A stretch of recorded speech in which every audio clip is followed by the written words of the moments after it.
Assalamualaikum warahmatullahi wabarakatuh. Alhamdulillahirabbil alamin.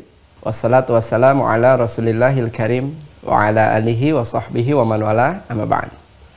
Selamat datang Mahasantri Mira Institute yang semoga kita semua dirahmati oleh Allah Subhanahu wa taala dan senantiasa mendapatkan rahmat dari Allah Subhanahu wa taala. Amin. Mari kita awali pertemuan kita pada subuh kali ini dengan bersyukur kepada Allah Subhanahu wa taala yang masih memberikan kesempatan kepada kita semua untuk bisa kembali berjumpa pada hari ini, Kamis 9 Rajab 1443 Hijrah atau bertepatan dengan 10 Februari 2022. Salawat serta salam juga mari kita curahkan kepada junjungan kita, Nabi besar kita, Nabi Muhammad SAW, yang semoga kita semua termasuk ke dalam golongan umatnya yang mendapatkan syafaatnya di hari kiamat kelak. Amin. Izin kami mengawali pertemuan subuh kali ini untuk mengingatkan kembali pada teman-teman yang sudah tergabung untuk bisa menyesuaikan format namanya sesuai dengan format yang sudah ditentukan oleh admin. Seperti nama, spasi, asal daerah atau asal provinsi, spasi, ID peserta. Seperti yang sudah tertera pada layar teman-teman sekalian. Sebelum kita masuk pada sesi utama, mari kita senantiasa menjaga adab-adab kita dalam bermajelis. Ikhlaskan hati kita, luruskan niat kita hanya untuk mencari ridha Allah Subhanahu wa taala. Serius dalam menyimak sesi materi yang akan disampaikan, jangan lupa untuk menyiapkan buku dan juga alat tulisnya. Catat setiap materi yang disampaikan. Duduk yang baik, tidak sambil rebahan, tidak sambil makan. Gunakan pakaian yang terbaik, yang sopan, yang sesuai dengan syariat. Semoga dengan ikhtiar kita, memperhatikan adab-adab kita dalam bermajelis, Allah turunkan keberkahan kepada kita semua, sehingga Allah mudahkan kita untuk bisa memahami apa yang disampaikan dan juga mengamalkannya dalam kehidupan kita sehari-hari. Amin. Baik, itu saja yang bisa kami sampaikan. Terima kasih atas perhatiannya. Assalamualaikum warahmatullahi wabarakatuh.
Bismillahirrahmanirrahim. Assalamualaikum warahmatullahi wabarakatuh.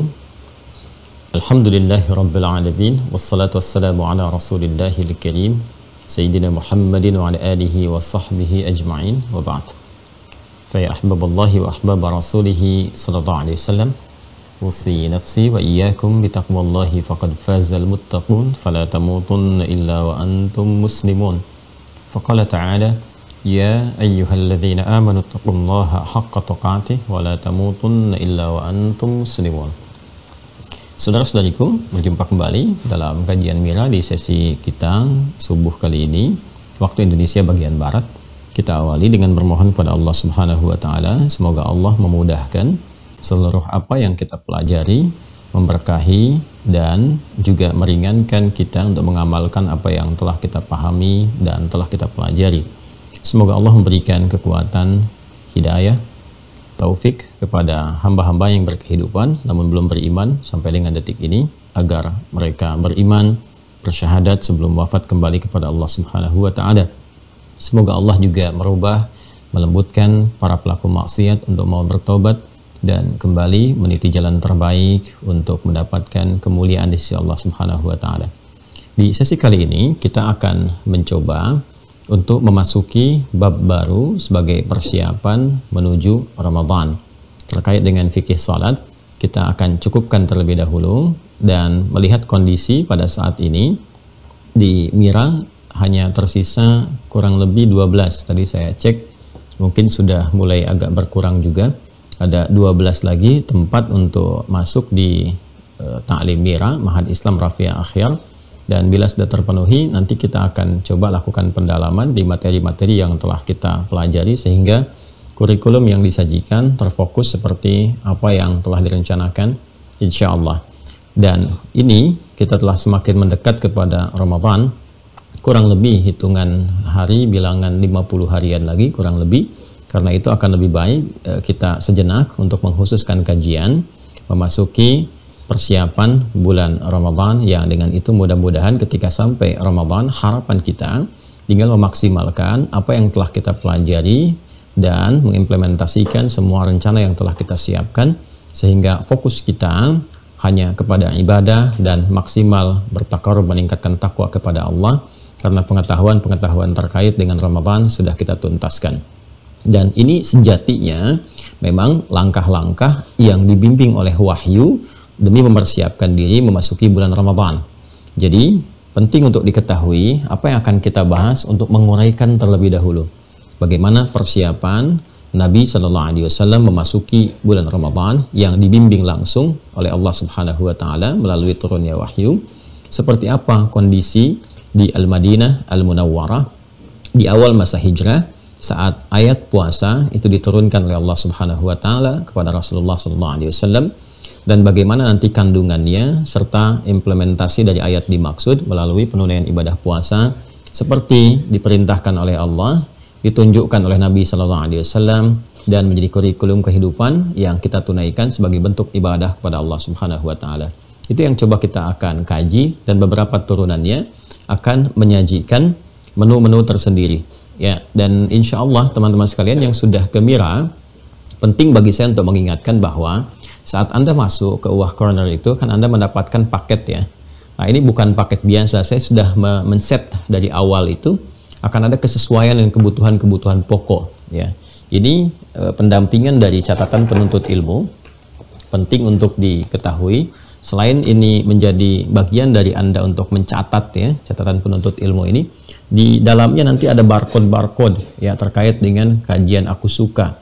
Itu ayo kultum sejenak ya untuk berbuka. Itu barcode-nya nanti akan juga diberikan penunjuk-penunjuk yang terhubung kepada ta'lim-ta'lim khusus yang nanti saya isyaratkan. Jadi barcode itu luas. Ya, ada barcode yang khusus terkait dengan materi Ramadan, ada barcode yang khusus nanti terkait materi-materi spesifik. Jadi ketika saya ingin menyampaikan kepada Anda, saya hanya ingin mengatakan tolong scan ya kan, yang kesekian. Itu ada 30 di situ ya, 1 sampai dengan 30. Jadi nanti isinya bisa saja berubah tergantung dari pesan-pesan yang saya sampaikan. Jadi kalau sudah Anda terhubung misalnya, nanti kalau saya katakan di dalamnya ada kajian tentang sholat ya, Anda scan untuk materi sekian. Boleh jadi nanti petunjuk-petunjuk untuk ujian dan sebagainya. Jadi ini jangan sampai hilang ya. Dan yang kedua adalah terkait dengan persiapan puasa. Ada yang tentang makna ayat puasa, walaupun mungkin beda-beda cover luarnya, tapi isinya serupa. Ya, karena ini sudah kita siapkan betul. Ya, kita menghitung dari mulai materi akidah, sholat, begitu mau masuk puasa, buku ini akan digunakan. Ya, sholat kita terangkan, akidah telah kita bahas tuntas sekitar 60 video lebih. Ya, maka ketika masuk ini disiapkan. Ya, ini dua ini yang paling pokok, yang penting. Ya, yang 3 nanti itu tambahan, ya itu tambahan dari wakaf teman-teman, ditambahkan ke situ untuk menguatkan sisi Qur'annya. Jadi nanti jangan salah, insya Allah kita pun akan menguatkan Qur'an. Ya, jadi nanti akan ada program untuk hafalan Qur'an. Ya, sepanjang kita belajar, bahkan sepanjang kita berkehidupan, nanti akan dibimbing dan nanti akan dilingkan ke STUAH juga. Ya. Jadi nanti ada untuk yang setoran misalnya, setoran dasar, ya, kemudian juga penguatan-penguatan, cara-cara menurunkan metode menghafal Quran kepada keluarga, kepada anak-anak, itu akan masuk dan itu jangan sampai hilang. Ya, tolong disimpan karena nanti ketika masuk babnya, ketika masuk pembahasannya itu akan digunakan. Dan kebanyakan nanti kajian yang 3 buku yang tambahan itu yang diberikan sebagai hadiah teman-teman sekalian, nah itu nanti akan banyak digunakan saat offline. Ya, saat offline Anda akan mungkin dapat undangan, di situ nanti ada optimalisasi baik bagaimana metode menghafal dan juga mengajarkan kembali, dan terlinkkan nanti dengan STUAH, Sekolah Terbuka Usahakan Al-Quran Hafal. Kita sudah menyediakan 100 musyrif di situ ya untuk standby, musyrif dan musyrifah. Jadi yang ikhwan ke ikhwan, yang akhwat ke akhwat, laki-laki dengan laki-laki, ada ustadznya, perempuan dengan perempuan, ada ustadzahnya. Ya. Nah, karena itu untuk pembahasan di pertemuan kali ini saya mengingatkan bahwa buku yang telah Anda dapatkan dijaga betul dengan baik ya, terutama nanti ada yang spesifik terkait dengan pembahasan yaitu tentang Ramadan. Covernya ini ada 2 ya, yang biru dengan yang ada coklat ya coklat gelap tuh. Ada sebagian teman-teman yang di Zoom sudah mengangkat dan itu sudah mengetahui. Itu akan sangat penting untuk dipahami menjelang Ramadan. Baik, kita akan mulai. Mengapa kita mengaji persiapan Ramadan jauh sebelum Ramadan? Nah, saya ingin sampaikan dulu kepada teman-teman pembuka, pengantar terkait dengan fikih siam ini, fikih tentang puasa khususnya dengan Ramadan, pada 2 pembahasan utama di sesi mukaddimah kita kesempatan subuh kali ini. Baik, kita mulai. Bismillahirrahmanirrahim. Di awal masa Nabi Muhammad SAW berhijrah ke Yathrib atas perintah Allah Subhanahu wa taala, dan kelak Yathrib ini akan berganti nama menjadi Al-Madinah Al-Munawwarah. Saya sering singgung dan juga sampaikan berdasarkan informasi pengetahuan yang sampai kepada kita, dan ini terurut juga sanadnya menyebar di kitab-kitab, di buku-buku yang bisa kita lacak, bahwa Yathrib ini adalah nama yang dilekatkan pada satu tempat berjarak kurang lebih 400 km persegi kurang lebih dari Makkah Al-Mukarramah, yang sejatinya awalnya adalah nama anak di antara keturunan Nabi Nuh alaihissalam. Jadi tersambung ke Nabi Nuh alaihissalam, ada anak keturunannya namanya Yathrib. Biasanya kalau menempat di satu daerah, satu tempat, itu dahulu dikenal dengan nama orang yang menempatinya. Ya, ada Kan'an misalnya, ya, wilayah Palestina, Syam, itu Kan'an itu juga tersambung juga ya ke nama-nama, tapi bukan Kan'an yang ditenggelamkan. Jadi ada turunan lagi setelah itu diberi nama dengan nama yang dimaksudkan. Jadi ada setiap tempat ketika diberikan nama itu, namanya dilekatkan pada orang pertama yang mendiaminya. Karena yang mendiami pertama kali Yathrib, maka kemudian dikenal wilayahnya dengan Yathrib. Di situ secara singkat kemudian terhimpun banyak etnis ya, bahkan dari keyakinan-keyakinan yang umumnya semuanya adalah dari kalangan Arab, tapi dari suku-suku yang berbeda-beda dan keyakinannya juga cukup heterogen. Ditemukan di situ dari mulai yang Yahudi misalnya ada sudah berkehidupan di Madinah pada masa itu, kemudian juga dari 2 suku besar yang mereka asal mulanya keturunan dari wilayah Yaman, yaitu Aus dan Khazraj ya, sudah juga ada di sana berkehidupan. Juga penduduk-penduduk yang lainnya berkumpul di sana ya, mereka juga berinteraksi secara sosial, dan persoalan terbesarnya kemudian ini klasik sekali ya, ada kebiasaan-kebiasaan umat Yahudi yang terwariskan dari generasi-generasi sebelumnya yang selalu ingin dominan ya dalam sistem kehidupan masyarakat, baik di sisi pemerintahan apalagi ekonomi gitu ya, itu sangat sekali mereka fokus di dalamnya, kemudian dari politik dan yang lainnya. Nah, ketika Aus dan Khazraj ini juga punya keunggulan di bidang ekonomi dan rata-rata ahli dagang, ya, praktek bisnisnya itu sangat kuat sekali. Jadi kalau kita melihat sejarah,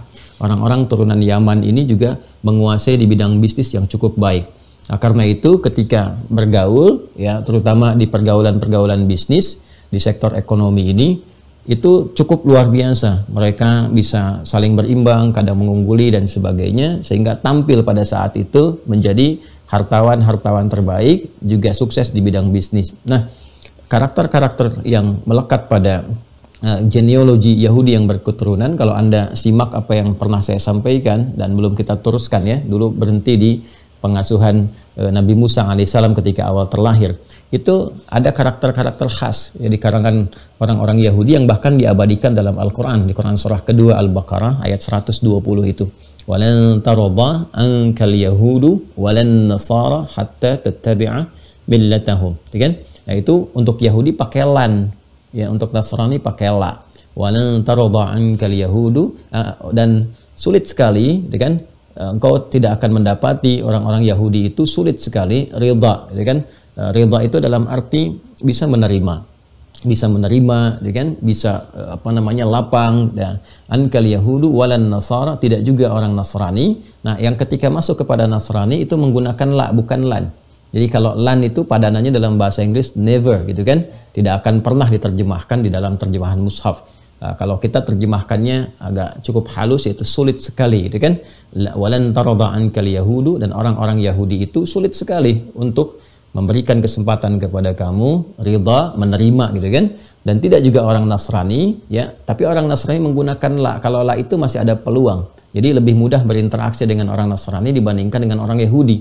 Dalam hal apa? Hatta tattabi'a millatahum, sampai engkau mengikuti, ya, sistem yang mereka tetapkan. Millah itu, teman-teman sekalian, itu seringkali ada yang menerjemahkan dengan agama, gitu ya. Padahal millah itu lebih kepada konsepsi kehidupan, sistem berkehidupan. Di dalamnya termasuk agama, termasuk bagaimana kemudian sistem di perekonomian, sistem di politik, gitu kan, dan sebagainya. Nah, ini selalu ingin dominan karakternya. Nah, itu nyata sampai dengan sekarang. Yahudi ingin selalu dominan di bidang ekonomi, di bidang politik, kan? Kalau perlu bagaimana memonopoli sesuatu dan sebagainya. Nah, itu di era-era kehidupan saat Nabi awal hijrah pun, ya, itu suasana itu nampak. Nah, secara saya tarik mundur dulu ke belakang ini untuk menggambarkan suasana sebelum sampai ke fikih pembahasan tentang ayat Ramadan, ya. Nah, ketika mereka menyaksikan bahwa Aus, Khazraj, ya, dua suku besar yang mereka juga datang dari Yaman mulanya, gitu kan, dan sudah lama berkehidupan di situ ratusan tahun, itu dapat unggul dan seterusnya, itu tidak menerima, harus mereka yang dominan. Maka di dalam perjalanan sirah, di kisah-kisah itu disampaikan kepada kita dalam perjalanan sejarah bahwa diprovokasilah supaya dua suku ini kemudian saling bertengkar, ya, sehingga dengan sibuk bertengkar ini jatuh kemudian kekuatan bisnis mereka dan pasar bisa dikuasai dan dimonopoli oleh kalangan Yahudi pada saat itu. Maka terjadilah pertentangan antara Aus dengan Khazraj dengan provokasi tertentu. Mungkin nanti di sirah akan dibahas dengan lebih detail, ya. Kemudian berselisih sampai perselisihan yang sangat tajam, luar biasa. Sampai pada tingkat kalau di sini pun ada yang kecelakaan meninggal, ya kan? Sebab tertentu sini harus ada yang meninggal juga. Ya, kalau di sini misalnya ada taruhlah perselisihan, salah satu meninggal, sini pun harus meninggal juga, demikian seterusnya.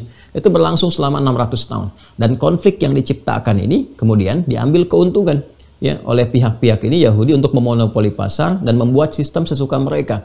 Jadi dari mulai sistem hukum ribanya, kecurangan timbangan dan sebagainya, ya itu. Dan nanti kalau kita belajar ya lebih dalam karakteristik di dalam Al-Quran, di setiap masa itu berganti dimanapun akan berpotensi ditemukan yang seperti ini. Ya, makanya Anda jangan heran kalau Anda temukan misalnya bahkan pada level yang lebih besar lagi, konflik di wilayah ini, antar negara ini, itu kalau Anda mau gali lebih dalam, kemana itu simpulnya, wah, kita akan sangat luar biasa terkejut bahwa semua itu tidak jauh dari apa yang disampaikan oleh Al-Quran. Ya, ujungnya akan ke situ juga. Ya, kenapa ini di Afrika ada konflik, di Timur Tengah ada konflik? Kalau Anda dapatkan semuanya itu, ujung-ujungnya itu nggak akan jauh dari peristiwa yang dulu pernah terjadi. Makanya kalau kita ngajinya lengkap, sirah dan sebagainya, itu akan memahami peta-peta global atau kita tarik dalam dunia sekitaran kita, itu akan sangat mengerti. Dan solusinya sudah ada. Kalau kita mau kembali untuk menggali, itu kan sangat elegan. Nabi mengatasi itu dengan cara yang elegan, tanpa pertumpahan darah, ada piagam Madinah, dan mengembalikan secara sadar. Jadi orang mengerti, ya, ayat-ayat itu membimbing akal untuk memahami, logisnya seperti ini, lalu membimbing hati, oh iya harusnya seperti ini, lalu semua berkesadaran. Ketika semua berkesadaran, tampillah kemudian adab, maka muncullah kemanusiaan yang beradab, lalu bersatu. Ketika bersatu itu dipersatukanlah kemudian Aus dengan Khazraj. Jadi ketika Nabi datang, nah ini situasinya masih seperti tadi. Makanya Nabi pernah berkomentar, itu seburuk-buruknya pasar yang ada pada saat itu, ya pasarnya di Yathrib. Ya, karena kecurangan ada, kemudian riba juga banyak, dimonopoli, dan sisi lain yang lainnya diperselisihkan. Maka secara kondisi antropologisnya dan sosiologisnya di masyarakat Yathrib pada saat itu, ada resesi ekonomi, jatuh ya karena kondisi pasarnya dimonopoli satu pihak dan memang sangat jauh tertinggal. Kemudian juga tata kelola kotanya juga cukup kurang bagus. Kemudian yang ketiga itu ya sisi sosialnya banyak pertentangan, itu keadaan yang dihadapi. Tapi luar biasanya karakter orang-orang Madinah, ya orang-orang Yathrib yang ada pada saat itu, karena mereka tinggalkan di wilayah yang cukup subur, berbeda dengan Mekah, ya ada karena hikmah tertentu. Ini memberikan karakteristik, ya memberikan cara untuk berperilaku. Makanya ketika melihat orang-orang Yathrib itu beda dengan Madinah. Kalau di suasana beda dengan Mekah. Kalau di Mekah itu kan keadaannya gersang, ya kan, batu-batu, kemudian juga jarang tumbuh air, jarang tumbuh tanaman, ya sumber-sumber air sulit ditemukan, sehingga memberikan karakter yang agak keras. Di Madinah kita temukan lahan pertanian, ya ada lahan yang cukup subur, sehingga ini memberikan satu pengaruh untuk berperilaku.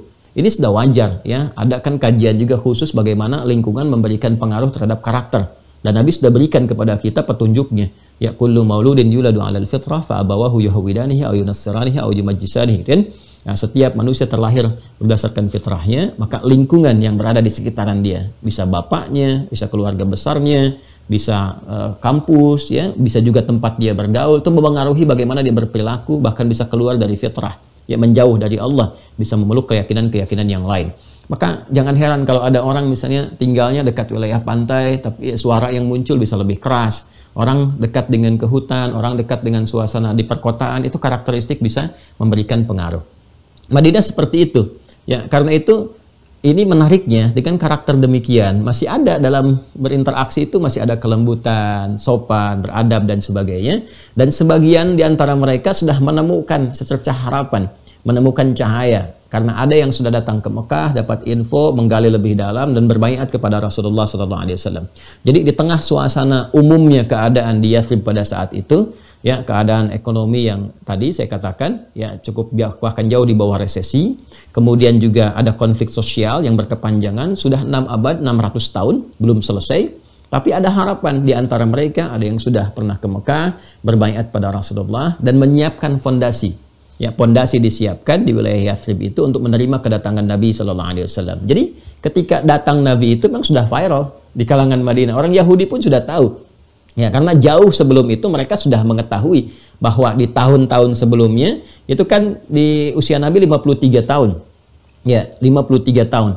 Yang paling menariknya bahkan di usia Nabi sejak dini waktu diajak pamannya itu Abu Talib untuk berdagang, ya kan? Mengikuti bagaimana beliau kemudian berdagang, itu kan usia sangat dini, ya luar biasa, itu belum mencapai masa-masa baliknya Nabi SAW. Nah itu sudah berjumpa ya dengan rahib pendeta Buhaira itu yang memberikan kabar, ya dalam bahasa Latin George namanya, saya pernah bahas di Klik Adi waktu itu sudah memberikan gambaran ya bahwa ini seorang nabi, ya kan? Ini kemudian akan menjadi rasul, sudah terlihat tanda-tanda semuanya dan tercatatkan di kitab mereka.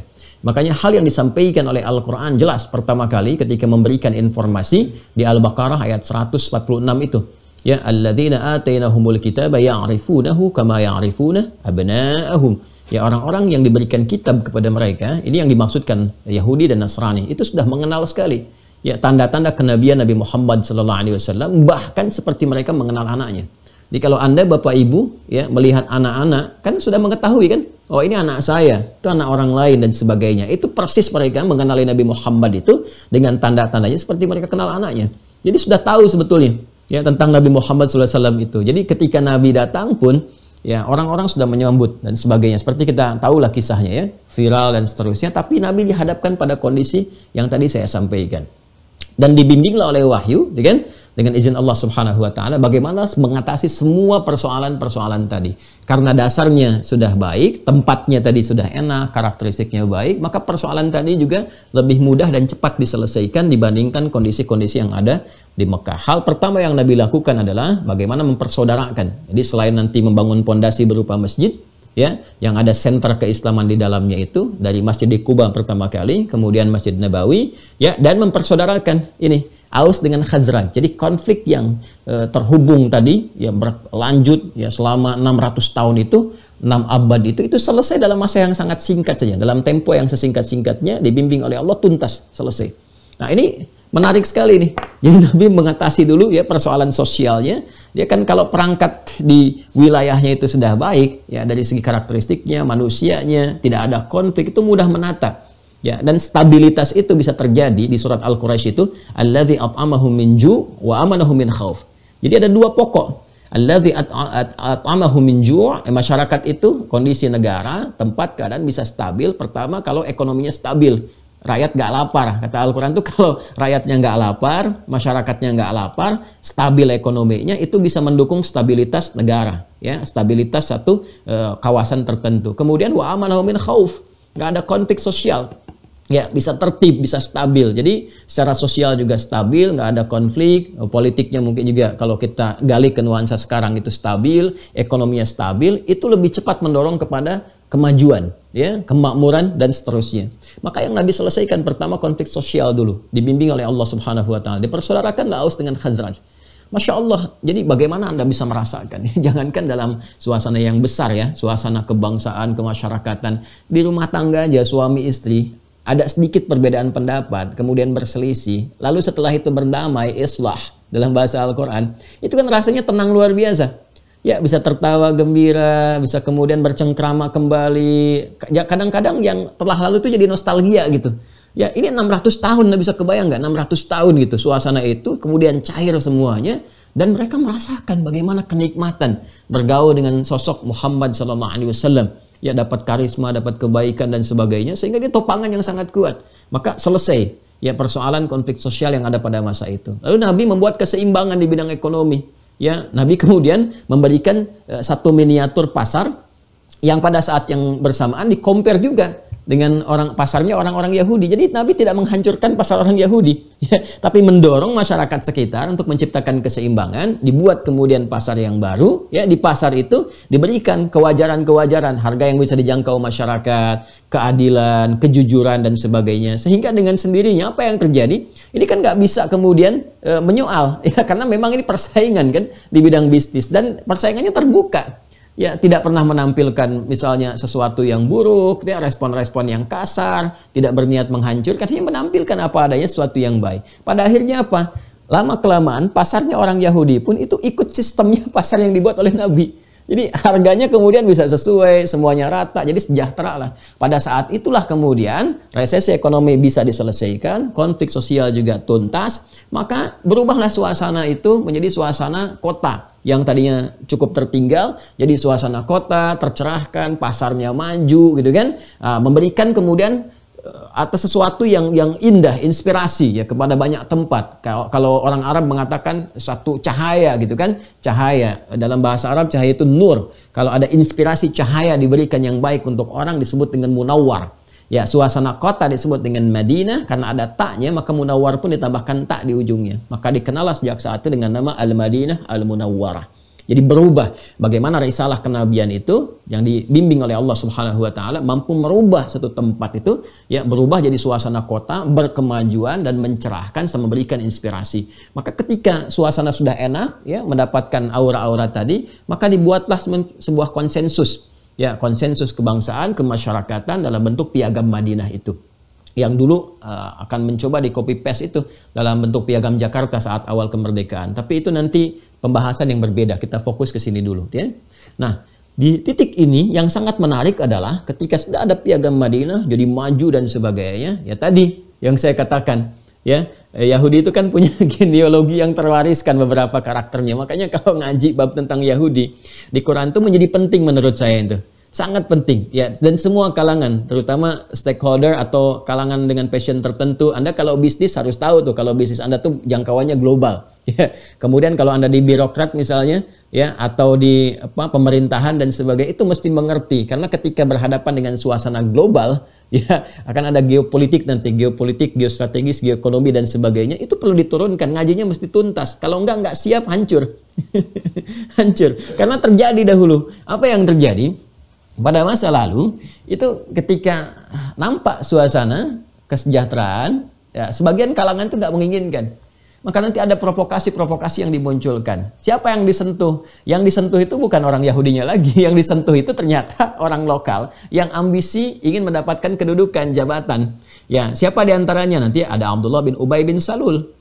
Maka diberikan provokasi, ini loh seharusnya kamu yang tampil jadi orang berpengaruh, jadi pejabat dan sebagainya. Tapi dengan kedatangan Muhammad SAW ini, posisi kamu terancam nih. Jadi karena posisi kamu terancam, kamu harus mencoba nih mengumpulkan kembali semangat kesukuan, semangat dibawa nasionalisme awal. Ini kan pendatang. Ini isu-isu itu dibangun. Ya, sehingga apa yang terjadi? Ya, coba aja masuk Islam dulu supaya dapat pengaruh dan sebagainya. Maka masuk Islam, dan ini dasar-dasar nifak nanti yang muncul, yang terkontaminasi dengan penyakit nifak, yang benih-benih ini menjadikan munafik. Dan ini akan luar biasa, dan dahsyatnya sampai sekarang ada jejaknya, bisa dilacak gitu. Ya, bisa nanti tempat markas yang dibangun pertama kali dan dikamuflasekan jadi masjid disebut Dirar itu sampai sekarang jadi tempat arang gitu. Ya, tempat jualan arang. Nah, itu ada nasab sejarahnya, bisa dilacak. Nah, sisi lain juga kepentingan tadi yang saya katakan, ya, dari secara spiritual juga, pendekatan spiritual, mereka menginginkan nabinya dari kalangan mereka sehingga tidak rela ada nabi dari kalangan selain dari golongan mereka yang tersambung nanti nasabnya ke Nabi Ishak. Mereka menginginkan dari jalur Nabi Ishak. Terus ya, seperti mereka dapatkan kejayaan saat masa-masa di Nabi Sulaiman misalnya, ya, dengan kuil Sulaimannya, ya, terus nyambung ke atas sampai dengan turunannya ke Nabi Isa, kan masih nabinya ke situ, ya, walaupun nanti ada terjadi perpecahan. Nah, yang paling menarik adalah teman-teman sekalian, jadi pertama secara spiritual mereka menghendaki nabinya dari kalangan mereka. Jadi ketika tampak dari nabinya dari keturunan Nabi Ismail alaihissalam, yang tadinya mereka nanti-nanti itu kan sudah minta itu. Wah, kalau ngelacak di Quran tuh komplit sekali. Mereka yang minta kepada Allah, itu kan yang di ayat 89 itu di Al-Baqarah itu, mereka yang minta kepada Allah, itu kan pengen diturunkan nabi, pengen dibimbing dan sebagainya, nabi akhir zamannya. Begitu diturunkan mereka sendiri yang mengingkari. Mereka yang berbalik gitu kan. Nanti dikuatkan di ayat 101 itu, ya, itu dikuatkan. Jadi begitu kemudian diberikan kepada mereka, dianugerahkan nabi yang terbaik, penutup zaman, nasabnya sempurna, lahirnya di tempat yang terbaik gitu kan. Perjalanannya terbaik, itu nggak menerima. Karena tidak menerima itu, nah maka muncullah kemudian reaksi dari situ yang negatif. Nah, ini persoalan juga, ya. Nah, kemudian yang kedua tadi dari sisi kematangan ekonomi yang sudah mereka tata itu, dari bisnis yang sudah mereka kelola, sudah menggurita dan seterusnya. Nah, itu mereka nggak terima juga di situ, ya. Maka sentimen-sentimen yang muncul itu dibawa kemudian ke dalam nuansa kehidupan sosial, maka dimunculkanlah isu-isu, ya, kepada dakwah Nabi Shallallahu Alaihi Wasallam yang sesungguhnya membawa semua kemaslahatan. Jadi awalnya yang nggak ada isu, muncul dari sini isunya. Ya, apa diantara isunya? Isu yang kiblat yang kemarin saya pernah sampaikan itu. Itu lihatlah katanya umatnya Muhammad SAW. Katanya risalah penutup, risalah yang terbaik. Padahal mereka tahu itu. Ya, tapi kiblatnya kok masih ngikutin kiblatnya kita katanya kan, ke kuil Sulaiman. Maka turunlah Al-Baqarah ayat 142 itu. Saya qulu sufahu minan nasi ma wallahum an qiblatihim allati kanu 'alaiha. Kan? Maka ketika mereka komen dan sebagainya tentang kiblat itu, turun dulu Al-Baqarah ayat 144 yang sekarang 144, qad nara taqalluba wajhika fis sama falanuwalliyannaka qiblatan tardaha. Maka direspon oleh Al-Qur'an ketika mereka menyoal, ya, selama 16 bulan kan sampai 17 bulan Nabi menghadapnya kan ke arah Masjidil Aqsa seperti yang pernah saya terangkan di pertemuan-pertemuan lalu. Lalu mereka komen dan seterusnya, turun ayat. Ya, dari turun ayat ini dipalingkan ke arah Masjidil Haram, itu pun masih disoal juga. Tuh yang nggak konsisten, kemarin katanya ke Masjidil Aqsa, sekarang ke Masjidil Haram. Itu yang ayat 142. Maka dijawab oleh Allah dengan 143-nya dan seterusnya. Ini sudah tuntas saya terangkan di pertemuan yang lalu. Nah, saat yang bersamaan juga di situasi Nabi awal hijrah, masuk hijrah ke Yathrib tadi, mengelola jadi suasana Al-Madinah Al-Munawwarah, Nabi sebetulnya dibimbing oleh wahyu untuk membangun suatu pendekatan yang baik, ya, kepada semua kalangan, semua suku termasuk Yahudi. Apa diantaranya? Nabi melihat kebiasaan-kebiasaan mereka apa yang bisa diadaptasi, yang sekiranya tidak bertentangan dengan syariat, yang dengan itu bisa melunakkan hati. Ya, seperti saya sampaikan, Anda misalnya dari Jawa bertugas ke Sumatera, ya, di Islam itu ada fikih untuk mempelajari lingkungannya dulu. Ya, apalagi jadi diplomat nih. Ya, Anda bertugas kemana diplomat, jangan sampai ditugaskan di tempat tertentu di Yunani tapi nggak bisa bahasa Yunani. Bagaimana bisa berkomunikasi dengan orang-orang di sana? Ya, ditugaskan jadi dubes di Italia tapi nggak bisa bahasa Italia misalnya. Ya, ditugaskan di Eropa, di Amerika nggak bisa bahasa Inggris, nggak bagus bahasa Inggris. Bagaimana bisa berkomunikasi? Kan? Maka bahasa setempat tuh dikuasai sangat-sangat bagus, ya. Anda dari Jawa ke Sumatera belajar bahasa di sana. Sumatera Barat belajar bahasa Padang misalnya, kan? Bahasa Minang misalnya, sehingga bisa berkomunikasi, berbaur, dan itu akan melembutkan jiwa, diterima dengan baik gitu. Ya, maka apa yang diadaptasi oleh Nabi, yang dibimbing oleh syariat, dilihat. Oh, di antaranya mereka punya kebiasaan puasa di 10 Al-Muharram itu. Ya, maka ketika dilihat, ditanyakan, dikonfirmasi, Nabi sebetulnya tahu karena dibimbing wahyu. Cuma untuk terdengar di lisan mereka, saat didengar itu dikonfirmasikan, diberikan infonya kepada umat Nabi Muhammad SAW yang telah beriman, maka diperdengarkan lewat lisan, langsung di lisan mereka itu lebih kuat pengaruhnya ketika direspon nanti oleh Nabi SAW dibandingkan Nabi sendiri yang langsung menyampaikan. Ini metode yang dibimbing langsung oleh wahyu. Ya, seperti Allah Subhanahu wa taala langsung mengklarifikasi kepada lisan iblis itu untuk menunjukkan langsung di lisannya. Kenapa dia nggak mau hormat kepada Adam? Ya, mudah bagi Allah menetapkan kamu sombong. Makanya di Al-Baqarah ayat 34, pembukanya dikatakan aba wastakbar. Wa idh qulna lil malaikati isjudu li Adam fasajadu illa iblis aba wastakbar. Dia nggak mau hormat, sujud karena sombong. Ya, tapi kalau kemudian Allah tetapkan, ada potensi nanti dia mengingkari. Saya nggak sombong kok. Kan? Nanti bisa ricuh tuh suasana pada saat itu kan. Dan Allah maha mengetahui, maha bijak, maha tahu. Karena itu langsung diperdengarkan di lisan iblis itu supaya terdengar oleh semua. Itu ada di Quran surah ke-7 Al-A'raf ayat 12 itu. Qala ma mana'aka alla tasjuda idh amartuk. Ya, hei iblis, kenapa kamu nggak mau sujud hormat kepada Adam ketika aku perintahkan? Itu untuk mengonfirmasi. Lalu keluarlah di lisannya, ana khairum minhu khalaqtani min narin wa khalaqtahu min tin. Ya, aku lebih hebat dibandingkan dengan Adam. Ya, karena kau ciptakan aku dari api, kau ciptakan dia dari tanah. Nggak level, yang lebih tinggi harus hormat kepada yang rendah. Keluar di lisan, diketahui oleh semua. Jadi malaikat tuh jadi tahu, oh yang selama ini kelihatannya rajin ibadah dan sebagainya punya potensi begini. Kan? Jadi nampak tuh. Karena itulah Nabi SAW dibimbing juga untuk mengonfirmasi kepada lisan orang Yahudi pada masa itu, kalian kenapa puasa di 10 Al-Muharram ini? Mereka mengatakan ini puasa yang terwariskan sejak eranya Musa alaihissalam ketika ditolong oleh Allah Subhanahu wa taala dari kejaran Firaun yang ditenggelamkan kemudian Firaun itu, dari situ disyukuri dan berpuasa untuk mensyukurinya. Di hari ke-10 Ashur, maka dikenal dengan Ashura. Itu awal sejarahnya puasa Ashura. Ya, maka Nabi mengatakan ahlu ahaqqu minkum bi Musa. Bima makna, kurang lebih Nabi mengatakan kami lebih berhak untuk mengikuti ya syariatnya Musa itu, karena memang syariat Islam yang dibawa Nabi Muhammad itu menyempurnakan, mencakup semuanya. Ya. Maka Nabi mengatakan puasa semua. Jadi satu sisi Nabi ingin memberikan kesan bahwa ini loh yang benar dari Musa itu ini.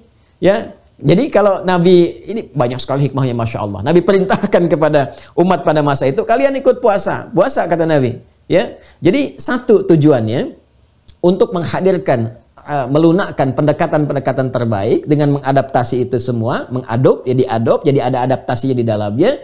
Ketika kemudian itu dipraktekkan dan nampak di lisan mereka sendiri, disampaikan, direspon, itu setidaknya memberikan sifat kelunakan ya pada jiwa-jiwa atau kalbu-kalbu orang Yahudi pada masa itu, sehingga bisa menerima risalah Islam ya, dengan baik. Yang kedua, ingin memberikan kesan pendahuluan ya, bahwa yang benar itu yang dipraktekkan, jangan disimpangkan ajaran Nabi Musa. Kamu udah tahu yang ini bisa ada puasa Ashura, ada yang benar. Kenapa sekarang kamu menyimpang dari praktek-praktek itu? Kamu dilarang kemudian berbuat curang, kamu curang. Dilarang berzina, kau zina. Dilarang membunuh, kok membunuh, gitu kan? Padahal syariat Musa ini kamu tahu yang benarnya seperti ini. Itu juga ada kesan pendahuluan di awal. Makanya nanti setelah itu ada ayat-ayat dialog nanti yang mengkhitab langsung ya ahlal kitab, ya ahlal kitab. Itu nanti ada Yahudi, ada Nasrani di dalamnya. Itu metodologi yang sangat indah sekali. Nah, singkatnya adalah di awal-awal masa hijrah itu, melihat itu Nabi perintahkan para sahabatnya puasa. Bagi yang pengen puasa, puasa. Yang enggak apa-apa. Gitu ya. Itu awal-awalnya. Jadi banyaklah orang kemudian puasa Ashura, termasuk Nabi mempraktekkan sendiri. Ya, sampai sekarang kita kenal kan? Ya, puasa sunnah itu. Jadi semua puasa teman-teman sekalian. Puasa. Nah, yang menarik adalah awal-awal mereka senang juga tuh. Wah, pada puasa umat Islam. Lama-lama muncul lagi seperti yang tadi saya sampaikan. Ya, karakteristik itu. Wah, maka jadi isu. Umatnya Muhammad tuh lihat kemarin sholatnya ngikutin kiblat kita. Sekarang puasanya aja ngikutin kita juga katanya. Jangan-jangan ajarannya KW gitu kan. Nah itu ya gambaran-gambaran itu isu disebarkan tuh. Jadi hoax itu sudah lama diproduksi. Jadi ada produsen hoax di masa-masa Nabi itu sudah ada. Ditebarkan dan seterusnya. Sehingga ketika itu menyebar di masyarakat Islam kan biasa. Kalau awam kan pasti mengadu ke atas. Ini gimana ini solusinya? Apa benar risalah ikut-ikutan dan sebagainya? Nah, maka merespon itu semua, inilah hikmahnya. Allah menjawab sekaligus menerangkan Bagaimana kebiasaan puasa itu dibangun di masa lalu. Umat-umat sebelum Musa ada yang puasa apa enggak, kan? Umat setelah itu puasa apa enggak dan sebagainya. Diturunkanlah satu ayat ini mencakup jawaban dari semua keadaan pada saat itu.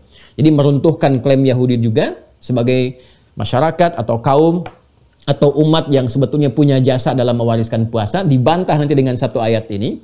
Yang kedua, umat Islam, Nabi Muhammad SAW sebagai nabinya pada masa itu diberikan yang paling istimewa, melebihi apa yang didapatkan umat-umat sebelumnya, untuk memberikan kesan bahwa kalau Allah berkehendak, nih diberikan yang paling bagus, yang terbaik. Kalau kamu kemudian benar menunaikannya, dapat ini, dan sebagainya. Ya, jadi turun satu ayat spesifik sekaligus dengan turunnya ayat di waktu itu, di bulan itu, Allah langsung memberikan kesan kepada Nabi Muhammad untuk memberikan pembekalan sebelum sampai ke masa yang ditentukan itu. Kenapa? Karena ini momennya spesial, keistimewaannya banyak, sangat agung, sangat luar biasa, dan fitrah kehidupan itu mengatakan, memberikan isyarat bimbingan, setiap momen yang besar, yang istimewa, yang agung, tentu persiapannya juga dibutuhkan dengan tidak biasa.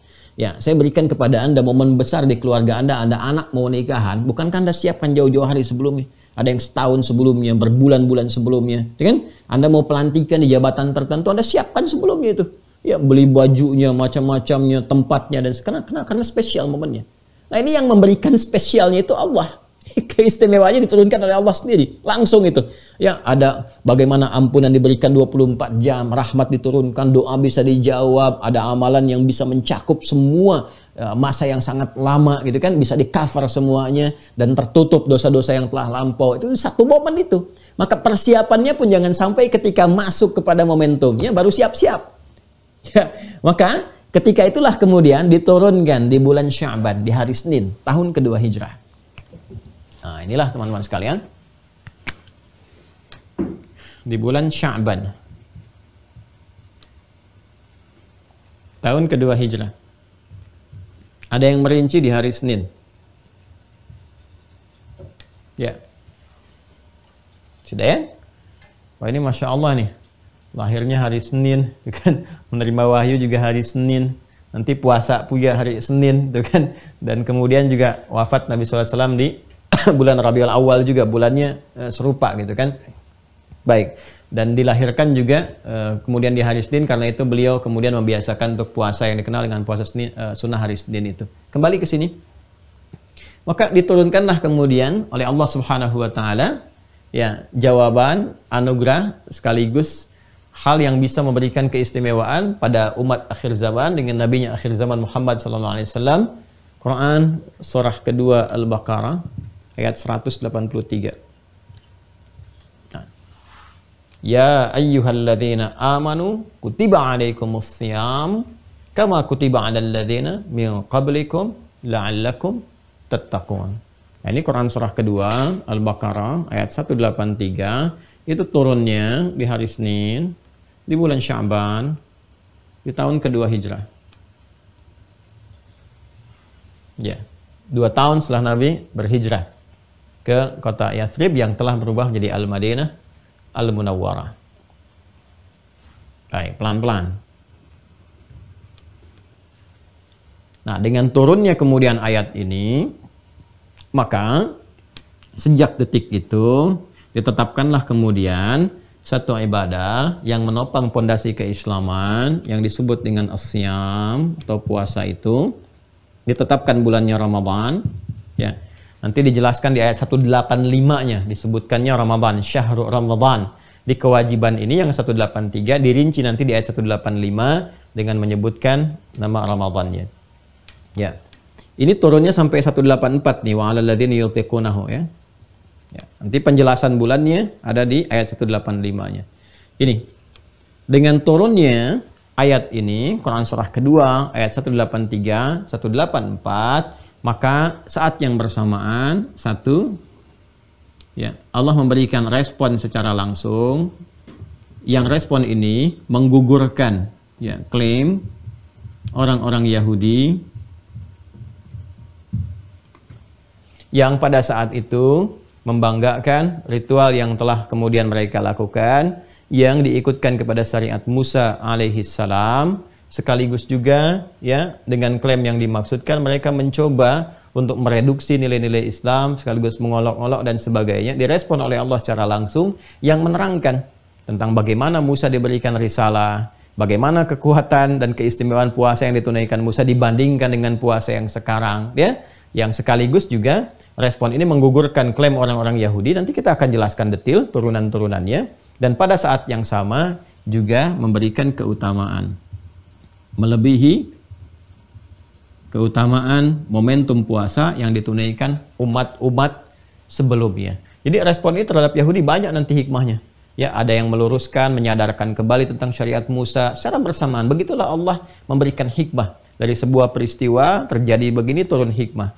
Karena itu kita diminta untuk beriman dulu. Kan iman kepada qada dan qadar itu materi simpul ke-6 itu sangat penting, sangat penting. Ya, jadi kalau kita mendalami qada dan qadar, memahami takdir bagaimana bekerja itu, hidupnya itu akan lebih lapang. Ya, lebih nyaman untuk menata kehidupan. Karena ketika terjadi sesuatu, iman difungsikan. Nah, iman itu kalau kita yakin dulu, menerima dulu, hikmah akan datang membimbing. Oh, begini. Akal nanti dibimbing cara memahaminya. Oh, ini maksudnya, ini hikmahnya. Setelah itu kemudian tiba, solusi akan datang. Itulah hidup. Ya, jadi kalau kita mengerti tentang manajemen kehidupan, khususnya dari simpul yang ke-6, qada dan qadar itu akan mudah mengatasi problematika kehidupan yang kita hadapi. Ya. Nah, turun ini, apa kaitan dengan pembahasan kita? Ini turunnya ini di bulan Sya'ban. Seperti kita ketahui, Sya'ban itu kan urutannya ke-8. Ya. Di susunan bulan-bulan Hijriyah. Yang Hijriyah itu yang sekarang kita tetapkan, kan? Mengacu kepada proses awal hijrahnya Nabi Sallallahu Alaihi Wasallam. Insya Allah di sirah kita akan perdalam. Siapa yang mengusulkan ini, kenapa kemudian dipilihnya hijrah dan sebagainya, itu ada hikmahnya tersendiri, ada maknanya. Ya. Tapi kita kembali ke sini, di bulan ke-8, dan penamaan bulan ini dari Al-Muharram sampai dengan Dzulhijjah, bulan ke-12. Ya. Al-Muharram, kemudian Safar, Rabiul Awal, Rabiul Akhir, Jumadal Ula, Jumadal Akhirah, Rajab, Sya'ban, Ramadan, Syawal, Dzulqa'dah, Dzulhijjah. Itu sudah ada sejak zaman jahiliyah. Ya, sudah ada sejak zaman jahiliyah. Dan kemudian dilestarikan di masa Islam karena nggak bertentangan dengan syariat. Dan berkesesuaian nama-nama ini dengan hikmah syariat. Nanti saya jelaskan ya secara mendalam ketika masuk pada kata Ramadan. Kenapa nama Ramadan dipertahankan? Apa hubungannya dengan hikmah puasa? Itu semua ada korelasinya. Ya, ada korelasinya. Ini dari Al-Muharram sampai dengan Dzulhijjah. Ini Sya'ban ada di posisi yang ke-8. Sedangkan ayat ini ketika diturunkan menunjukkan kewajiban, perintah wajib untuk menunaikan ibadah siam, waktunya di Ramadan. Ramadan itu bulan yang ke-9. Ramadan, ya, itu bulan ke-9. Turunnya di bulan 8. Coba lihat. Kalau sholat kan seketika diturunkan ayat, seketika dilakukan kan? Coba masih ingat nggak tentang pindah kiblat itu? Ya, arah kiblat dari arah Masjidil Aqsa, Al-Masjidil Aqsa yang di Palestina, kan? Kemudian turun Al-Baqarah ayat 144, Quran surah 2 ayat 144, kan?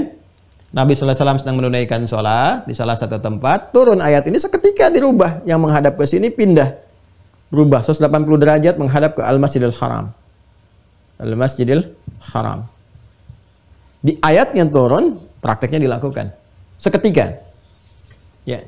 Tapi puasa unik. Puasa itu turunnya di bulan Sya'ban, tapi ayatnya langsung memerintahkan pelaksanaannya bulan Ramadan. Diturunkan sebulan sebelum perintah itu ditunaikan, berdasarkan surat dan ayat yang langsung Allah perintahkan dan memberikan isyaratnya. Apa hikmahnya kemudian? Allah turunkan perintahnya kurang lebih sebulan sebelum pelaksanaannya. Nah, ulama merinci ini semua dan memberikan kesan kepada kita, kenapa perintah ini diturunkan sebulan sebelum pelaksanaannya? Satu, agar memudahkan umat ya pada saat itu melakukan persiapan dan adaptasi sebelum menunaikan ibadah siam Ramadan ini. Agar ada persiapan. Ya. Karena fitrah yang seperti saya sampaikan, sesuatu yang sangat istimewa itu butuh persiapan. Ya, butuh masa untuk menyiapkan diri sehingga bisa tampil maksimal ketika momennya tiba. Kan bisa paripurna kita dapatkan keistimewaannya ketika momentumnya itu hadir. Nah, karena itulah kemudian Allah Subhanahu wa taala menghadirkan perintahnya sebulan sebelum pelaksanaan ini supaya ada jeda, ada persiapan, ada adaptasi yang bisa dilakukan sebelum momennya tiba. Ini bagian pertama, ya, dan nanti akan jadi hikmah. Jadi hikmah karena nggak semua dari umat Nabi ini sudah terbiasa untuk menunaikan puasa selama sebulan. Ya. Sebelumnya kan sudah ada ya pembiasaan puasa. Yang tadi hikmahnya tuh dari Asyura itu, ya kan? Nah, ada kan sehari, tahu dibiasakan puasa dulu, terus Senin, Kamis, kan belum ada yang sebulan penuh itu. Ya, jadi dibiasakan dulu, diberikan dulu kemudian gambaran supaya ada persiapan dulu. Jadi bisa siap-siap, menyiapkan mental, menyiapkan fisik, menyiapkan keadaan. Ya, bukan sekedar puasanya saja, tapi untuk meraih anugerah dan hikmah terbesar di balik ibadah siam itu. Satu ini. Ya.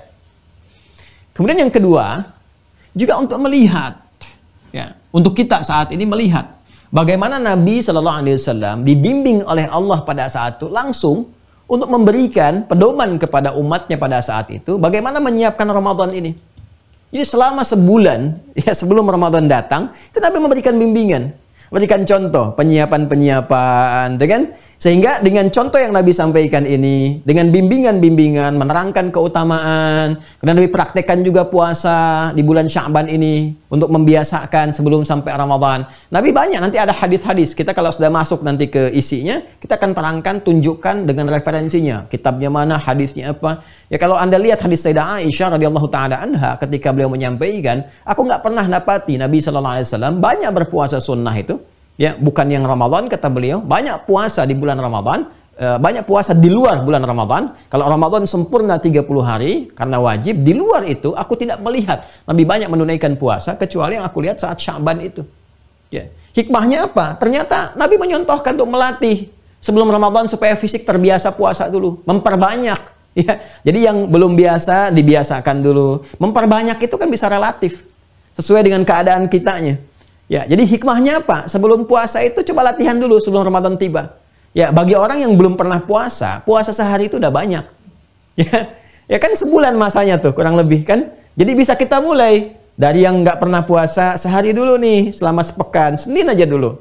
Nanti pekan kedua Senin dengan Kamis, ya kan? Coba tambahkan. Pekan ketiganya memperbanyak, silahkan 3 hari, 4 hari. Pekan keempatnya misalnya bisa 5 hari. Begitu masuk ke Ramadan sudah biasa fisiknya. Gitu ya, sudah bisa menerima. Itu pendekatan yang dari fisiknya sudah nyaman, sudah enak, sudah baik dan sebagainya. Ya, makanya nanti semakin meluas, ya semakin menjangkau Islam wilayah yang lebih luas lagi, kan karakteristiknya beda-beda. Bahkan jangankan puasa, ya ada yang untuk sholat belum terbiasa, kan? Ada yang untuk baca Quran belum terbiasa. Maka masanya diberikan lebih panjang lagi. Makanya nanti ada latihan di bulan-bulan Hurum. Ya, di antara bulan Hurum itu nanti ada Rajab. Nanti ada Al-Muharram, sebelumnya Dzulqa'dah bulan 11, Dzulhijjah bulan 12, Al-Muharram bulan pertama. Kata Ibnu Abbas radhiyallahu taala anhuma mengutip keterangan Nabi sallallahu alaihi wasallam, thalatha mutawaliyat. Ada 3 yang berurutan bulan Hurum itu, 3 berurutan. Dzulqa'dah bulan 11, Dzulhijjah bulan 12, Al-Muharram bulan pertama. Kemudian Rajab Mudhar bulan Rajab. Di Rajab itu ada puasa, sunnahnya, sunnah bulan Hurum. Tapi karena momentumnya dekat dengan Ramadan, ini pun sebagai bagian dari persiapan. Jadi yang belum terbiasa sama sekali, jauh terbentang. Dari Rajab sudah mulai latihan, sekarang bulan Rajab kan? Ya, makanya disunnahkan kita puasa di bulan Rajab ini, ya sunnahnya mengikuti aspek Hurumnya. Itu yang pertama, bulan Hurum. Bulan Hurum itu kan bebas kita untuk memperbanyak. Sama seperti Al-Muharram, sama seperti Dzulhijjah, selain hari rayanya. Sama seperti Dzulqa'dah. Tapi Rajab punya keutamaan yang kedua, sebagai persiapan menuju Ramadan. Itu maksudnya.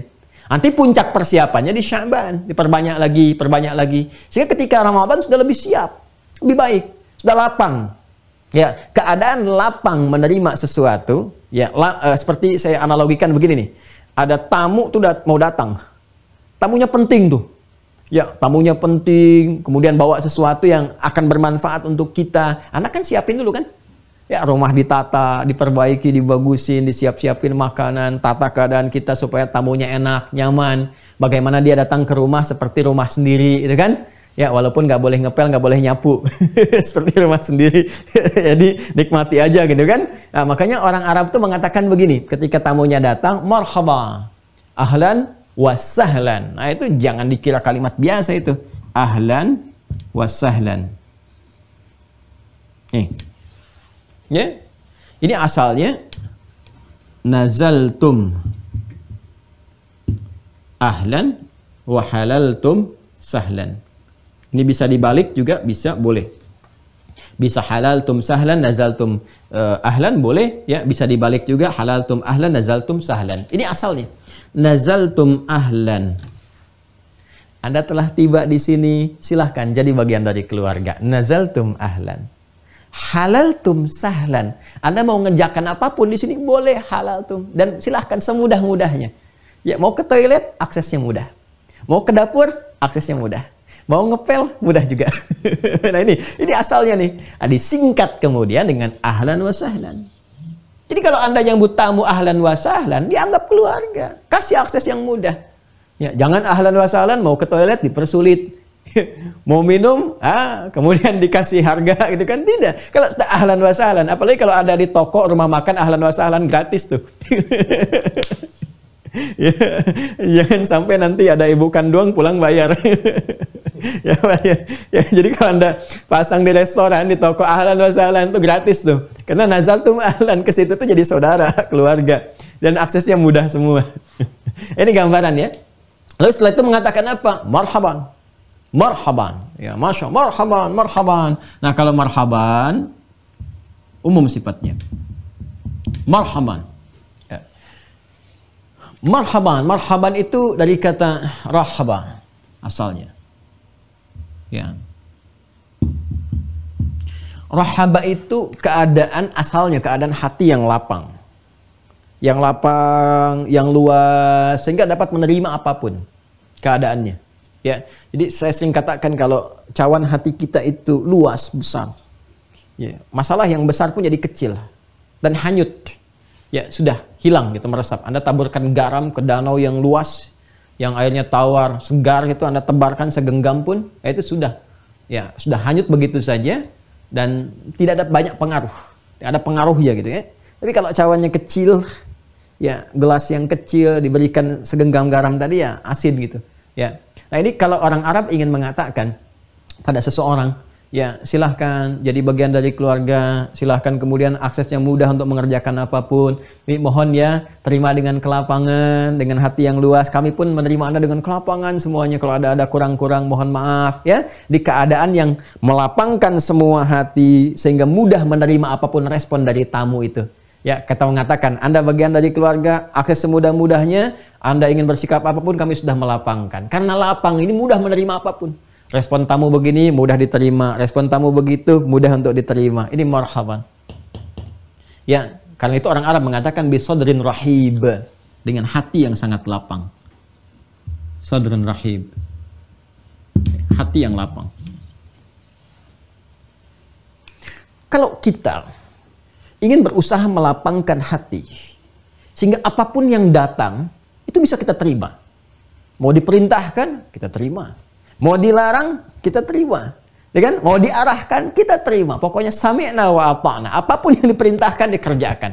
Suasana untuk meluaskan hati, melapangkan sepenuhnya, sehingga mudah menerima apapun yang diarahkan kepada kita selaku objek, itu dirubah kalimat rahaba dalam bentuk tasydid pada huruf keduanya ini. Pada ha, di rahaba yurahibu, rahaba yurahibu, yurahibu. Ya, sedikit belajar ya dari apa yang guru-guru kita pernah ajarkan. Tasydid ini itu di ilmu sharaf nanti ada salah satu fungsinya untuk menunjukkan sebuah proses tadrij namanya. Ya. Proses yang berlangsung secara bertahap. Sedikit-sedikit. Sehingga dengan proses yang berlangsung sedikit-sedikit ini jadi merata, jadi baik dan sempurna. Ya. Al-Quran diturunkan secara berproses supaya diterima dengan enak. Ya, tidak menjadi beban yang berat. Ya, lapang, enak, nyaman. Setelah kemudian terbiasa, mudah menerima yang banyak dan sempurna keseluruhannya. Hujan itu datang dengan bertahap, nggak langsung meratakan semua.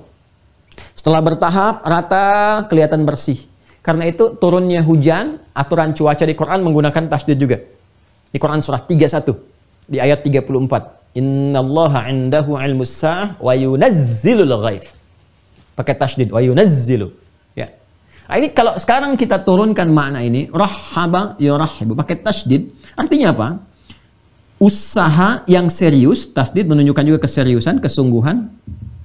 Makanya dibacanya double, 2 kali lipat, menunjukkan motivasi yang lebih. Suatu 2 kali lipat. Jadi kalau ada tasydid, ini hurufnya ada 2 disatukan. Tapi nanti makna lughahnya, ya, falsafah bahasanya, filosofinya atau hikmahnya memberikan kesan motivasi yang kuat. Jadi menambah semangat, menambah motivasi, menunjukkan keseriusan, kesungguhan, dan berlangsung secara bertahap. Itu tasydid tuh. Ya, kita agak dalam sedikit ya ngajinya. Ya, rahaba yurahibu. Usaha yang sungguh-sungguh, yang serius, dengan motivasi yang lebih, untuk belajar secara bertahap melapangkan hati.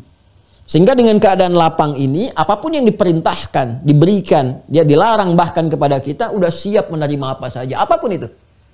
Nah, keadaan itu semua, sifatnya, keadaannya kalau terkumpul itu semua, maka dirubah nanti bentuk kata kerja ini, akar katanya, dengan past tense, kan rahaba yurahibu ini presentnya, kan? Dibentuk ke dalam bentuk yang menunjukkan keadaan, sifat yang sudah siap dengan keadaan itu dalam bentuk masdar nanti. Rubah ke kata benda, jadi tarhib. Rahaba yurahibu tarhiban. Tarhib. Karena ini disiapkan menuju Ramadan, ya, kita berusaha melapangkan hati, melapangkan keadaan jiwa kita, menyiapkan diri kita dengan sungguh-sungguh, serius, walaupun tidak mudah, berproses, kan? Menghadirkan motivasi berkali lipat, kemudian bertahap kita belajar, seperti dibimbing Rasulullah, pelan-pelan. Guna apa? Menyiapkan ketika tiba momennya, siap apapun yang perintahkan. Malam bangun sholatnya, siap ya Allah. Subuh sampai maghrib jangan makan, jangan minum ya, siap ya Allah. Tahan nafsu ya, siap ya Allah. Baca Quran tingkatkan, siap ya Allah. Jangan lakukan ini, sami'na wa ata'na. Kita belajar guna persiapan ke Ramadan. Kalau kita gabungkan persiapan ke Ramadan, maka jadilah kemudian gabungan kata dikenal dengan tarhib Ramadan. Ini asal mulanya ada kalimat tarhib Ramadan.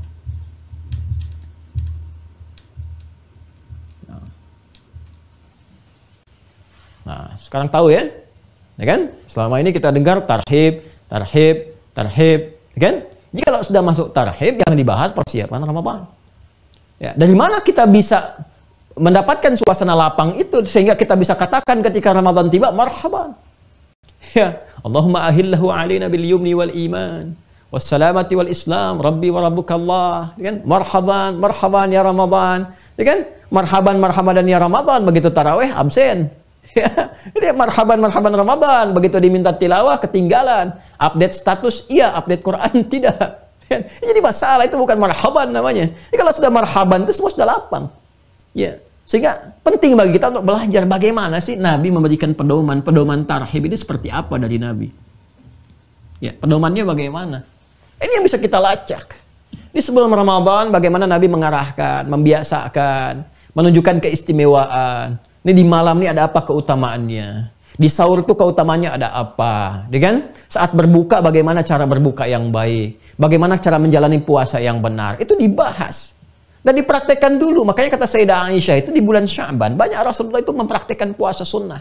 Untuk memberikan kesan kepada umat, adaptasi dulu. Jangan sampai semangat-semangat, ya, tiba Ramadan, waktunya sahur, ngelihat berapa menit lagi buka.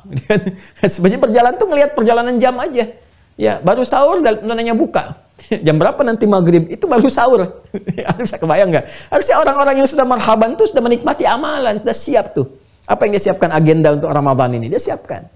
Nah, ini yang penting kita keluarkan. Apa yang ditunjukkan oleh Nabi di masa-masa ini?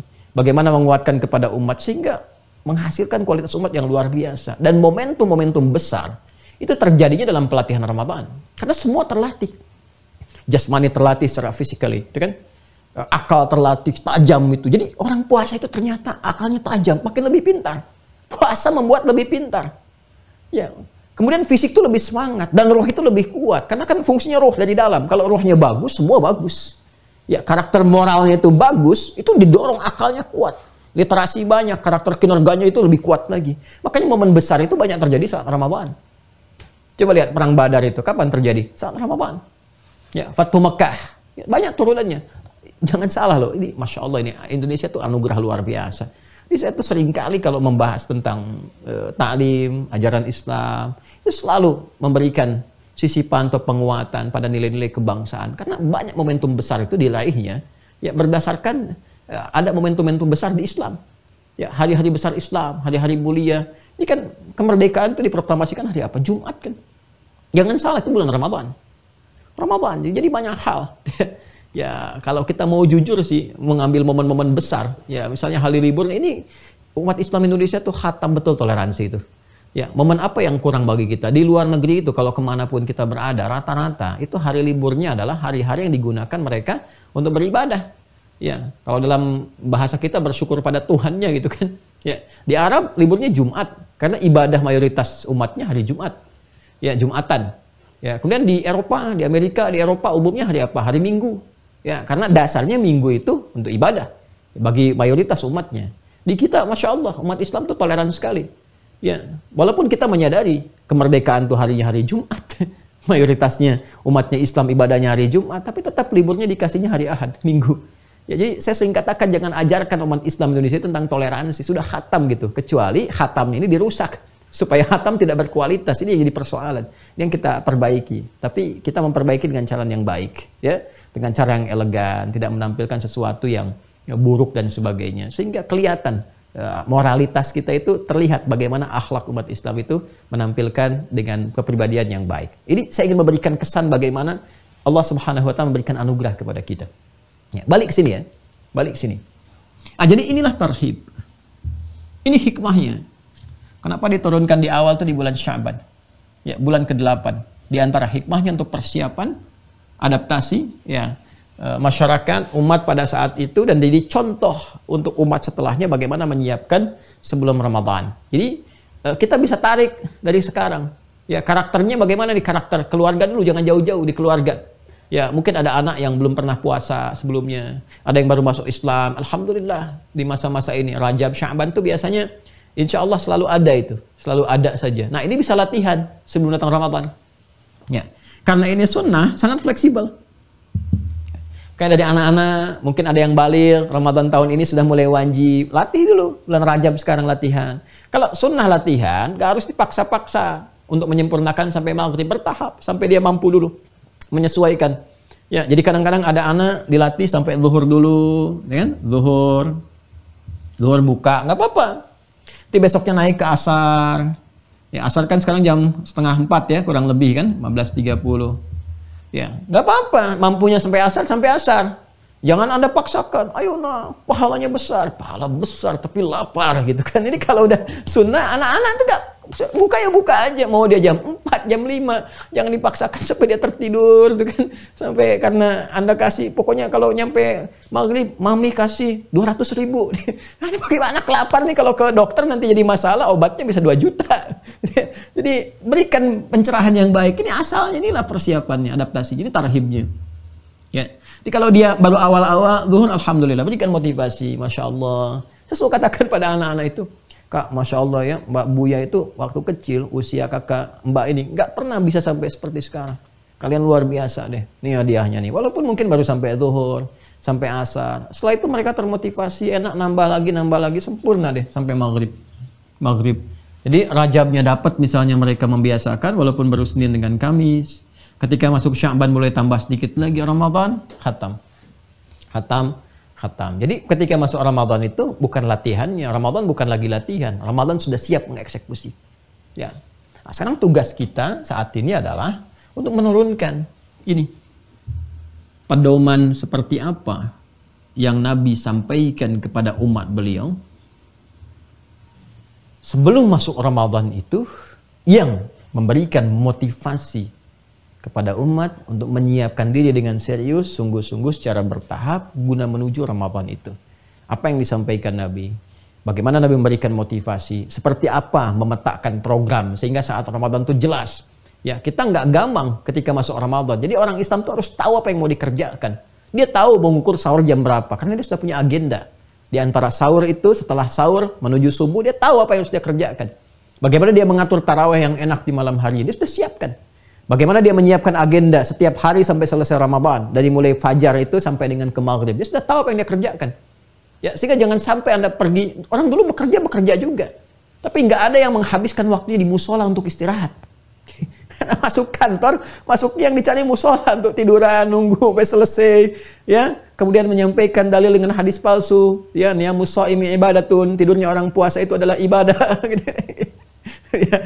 Jadi kalau tidurnya jadi ibadah, bagaimana dengan nggak tidurnya? Kebanyakan tidur, banyak yang hilang ibadahnya, itu hadis palsu itu. Ya, tidurnya orang puasa ibadah itu hadis palsu. Baik. Walaupun nanti ada makna-makna hikmah di balik tidur orang ibadah. Ya, karena nanti ada orang yang memang dia membiasakan tidur, tapi motivasinya meninggalkan maksiat, bukan untuk tidur, meninggalkan maksiat. Ada yang menarik tuh, ada beberapa kalangan di antara ulama itu, ketika ditanya, kok banyak tidur? Syekh katanya kan, dan tidur saya dengan tidur Anda beda. Kamu tidur untuk istirahat, saya tidur untuk meninggalkan maksiat. Bayangkan tuh. Tapi dia sedang menata hidupnya. Di waktu ibadah dia bangun, waktu kerja dia kerja, selalu begini dia pakai tidur. Kehidupannya memang begitu aja dia tata, karena dia turunkan orientasi hidupnya itu orientasi hidup akhirat. Turunkan ke dunia, apa yang menjadikan saya bisa tersupport untuk hidup. Saya pilih pekerjaan ini.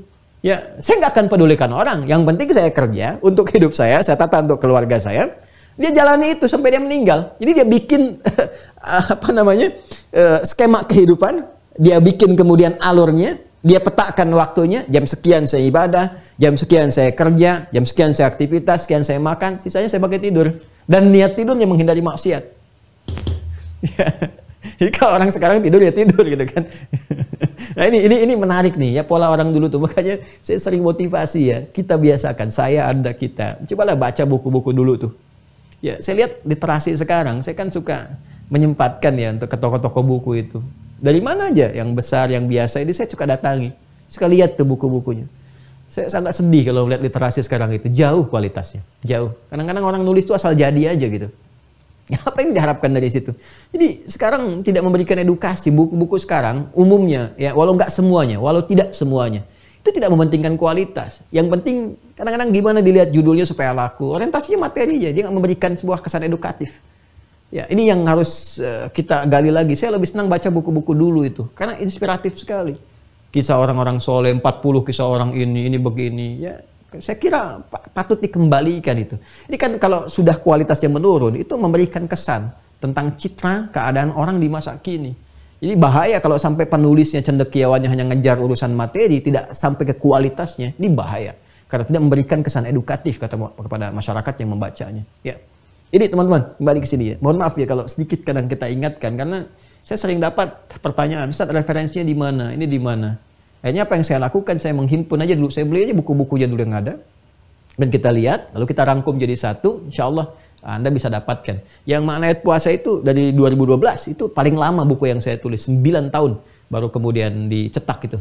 Ya, luar biasa, perjalanannya cukup panjang. Perjalanan cukup panjang. Itu kurang lebih 7 tahun lah. 7 tahun sampai 9 tahun ada kematangan.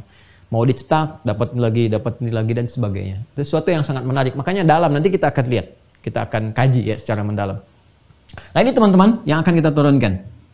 Ya, dari mulai pedomannya seperti apa yang Nabi kerjakan, persiapannya bagaimana, dan alhamdulillah kita bahkan belum masuk Sya'ban. Kita masih di Rajab saat ini.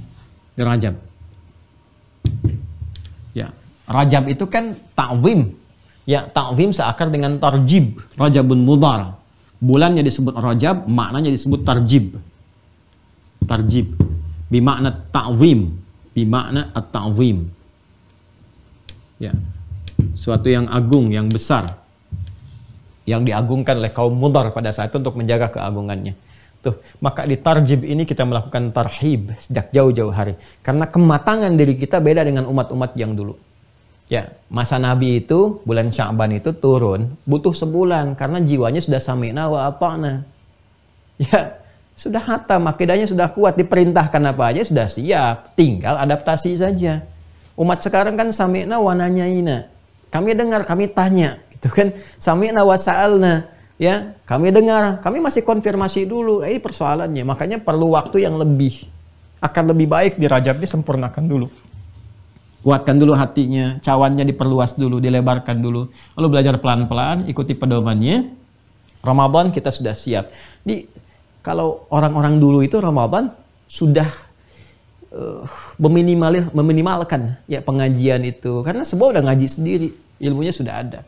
Ya, ustadz-ustadz tuh libur. Sebetulnya Ramadan tuh pada libur, ulama libur, nggak ada yang ngisi taklim, pada libur semua.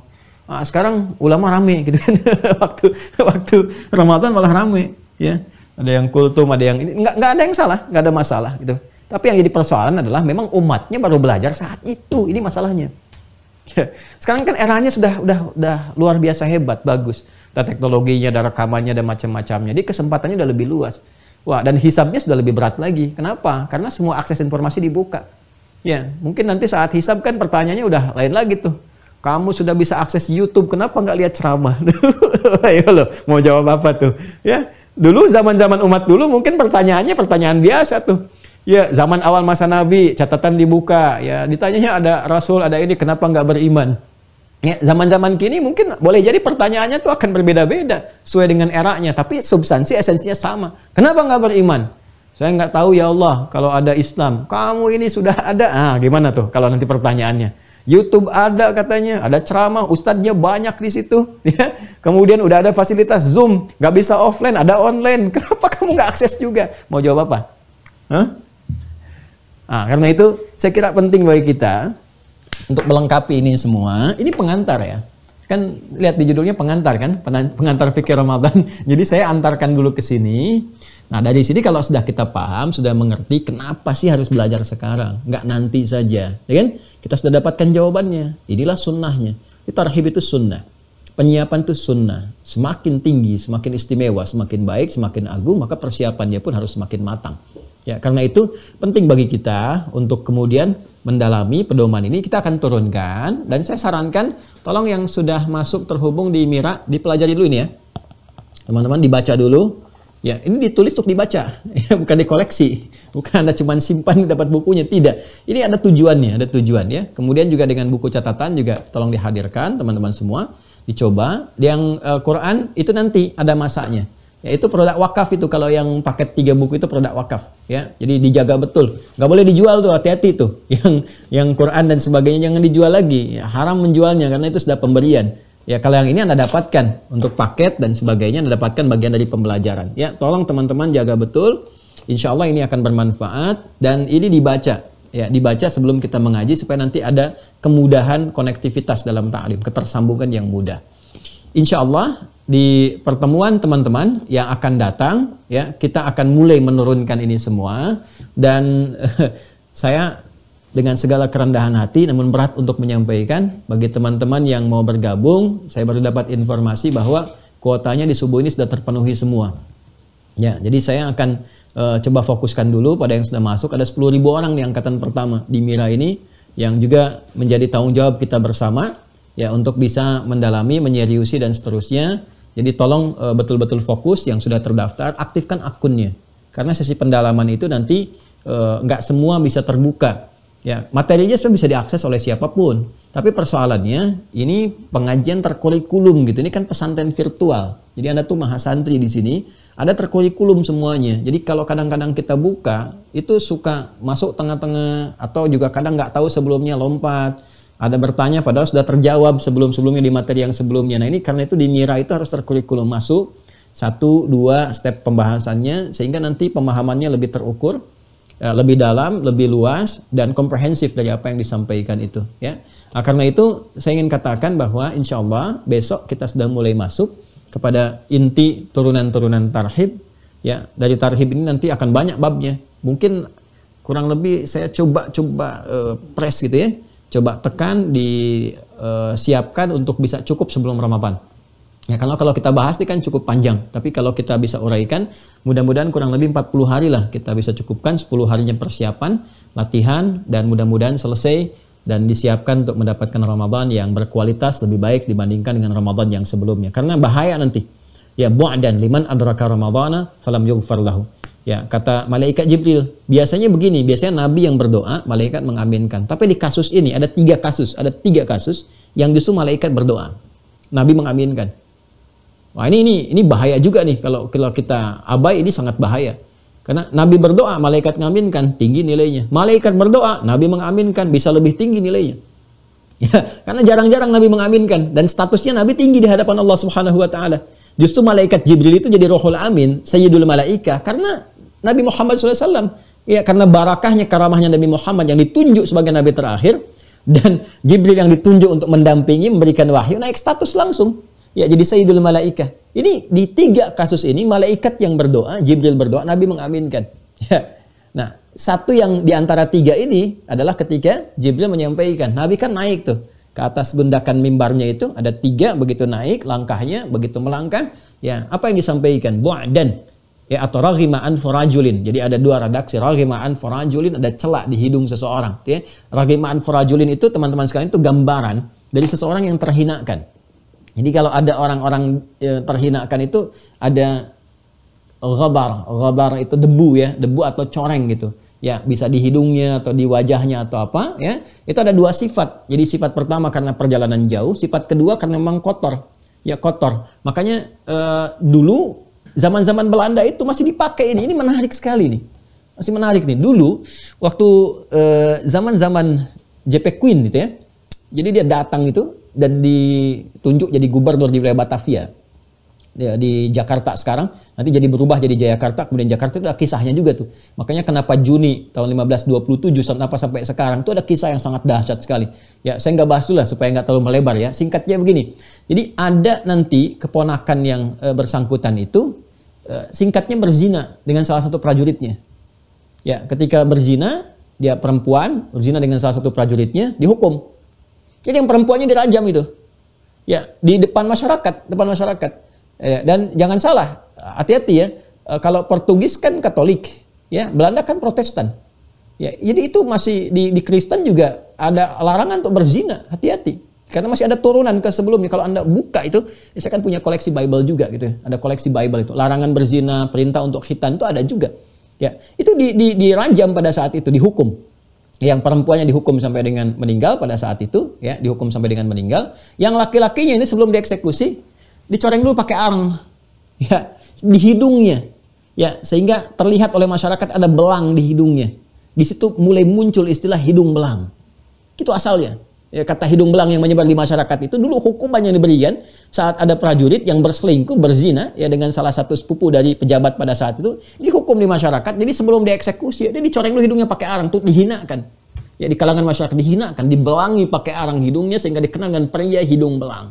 Nah, itu asalnya di kita itu ada kata-kata mengatakan laki-laki yang mencari perempuan-perempuan dan dua-duanya tidak baik, itu laki-laki dikenal dengan pria hidung belang. Asalnya dari situ.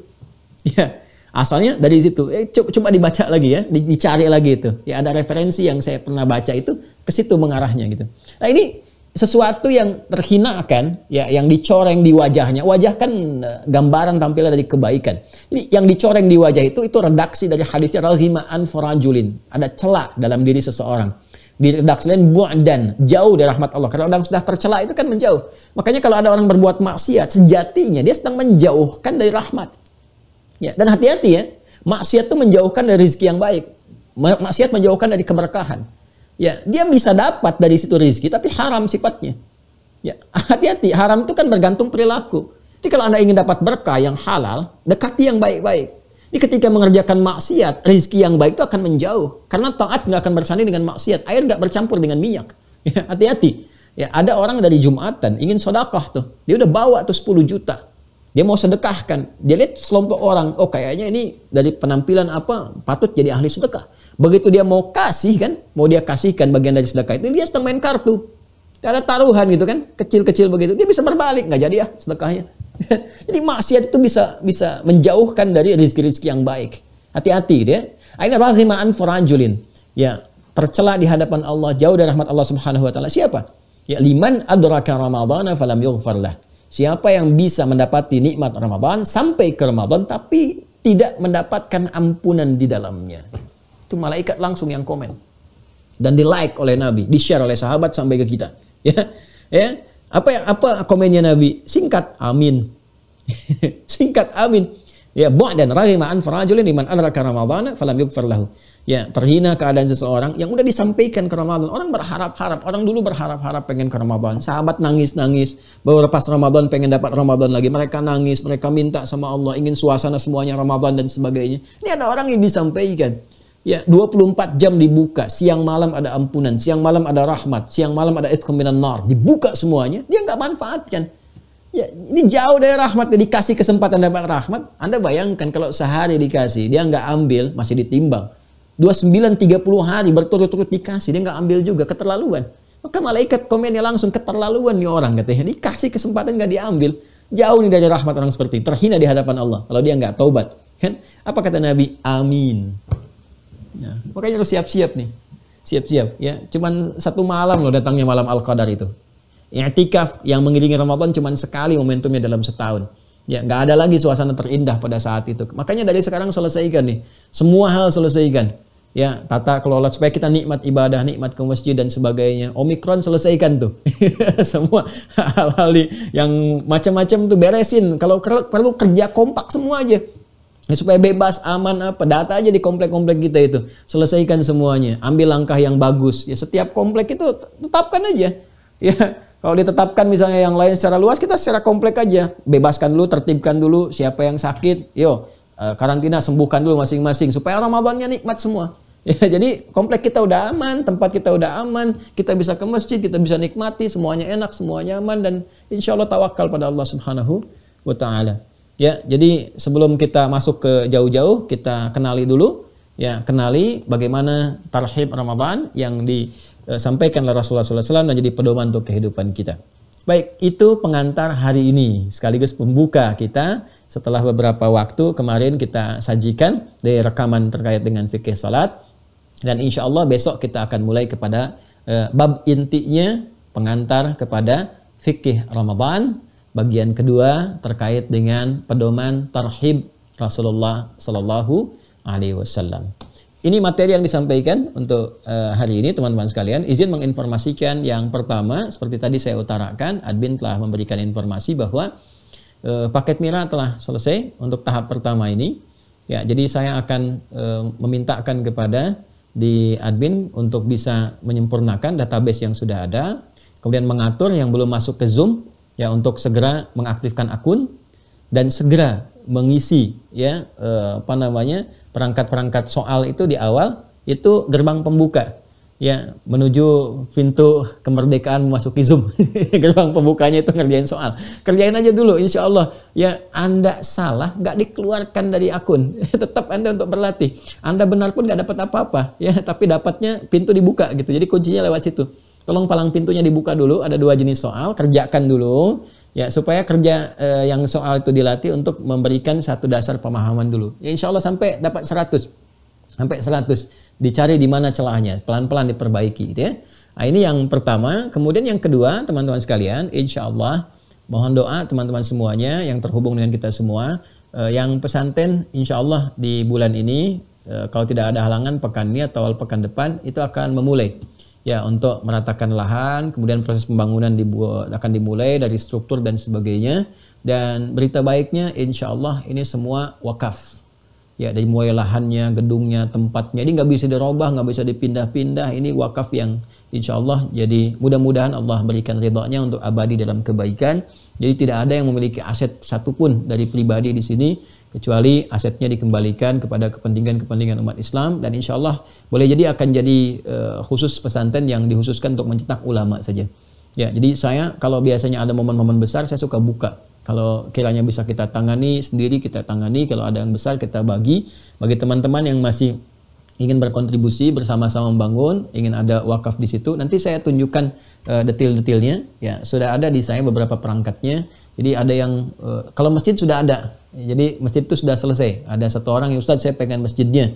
Air sudah, ya Ustadz saya pengen airnya dan sebagainya. Itu kita buka selapang-lapang. Karena ini bukan milik saya. Ini saya pun cuma numpang ngajar aja. Sama numpang kuburan mungkin di situ. Jadi kalau meninggal mudah-mudahan bisa ada di situ. Jadi cuma itu aja. Ya, kalau semua rumah yang ngajar pun itu semuanya rumah wakaf. Nggak ada rumah kepemilikan. Jadi kalau kita meninggal ya ganti orang lain ngajarkan. Terus saja begitu. Mudah-mudahan saat semua berakhir kita berpulang dan menjadi saksi di hadapan Allah, semua ada baik. Nanti saya sampaikan kepada teman-teman, ini plannya begini, ada ini, dan mudah-mudahan satu di antara anak atau keluarga Anda pun bisa ada di situ dengan syarat-syarat yang terpenuhi. Saya bukan tipikal orang yang menghadirkan sesuatu untuk mengumpulkan materi. Jadi Anda jangan tanyakan biaya. Saya ini sedang memikirkan bagaimana caranya saya bisa memenuhi itu. Biasanya kami itu diajarkan oleh kiai kami, penuhi dulu oleh kamu. Ini kan sisanya baru kamu tunjukkan untuk dibagi. Jadi kalau saya bisa tangani 50%, 50% baru dibagi. Kalau saya tangani ternyata bisa 100%, untuk apa Anda? Saya tidak mencari materi, tidak cari uang, tidak cari bayaran, gitu kan? Yang dimaksudkan gimana caranya ulama bisa lahir di situ. Itu aja poinnya. Dan itu dedikasi yang saya coba hadirkan sampai kemudian saya berpulang. Itu aja sifatnya. Jadi ini yang kami kerjakan, ya semua kiai pun seperti itu. Alat-alatnya jangan dikira alat rekaman punya saya. Dan semua ini tidak. Ini semua hanya didedikasikan. Ini pun kalau meninggal yang depan saya nih, kameramen semua. Nanti ada yang teruskan lagi insya Allah. Ya ini tuh calon meninggal kali ini. Sama dengan saya. Ya, jadi begitulah teman-teman. Hidupnya lebih enak, lebih nyaman. Dan kita tinggal ngisi waktu aja sampai kita pulang. Sabarlah, ada waktunya untuk istirahat.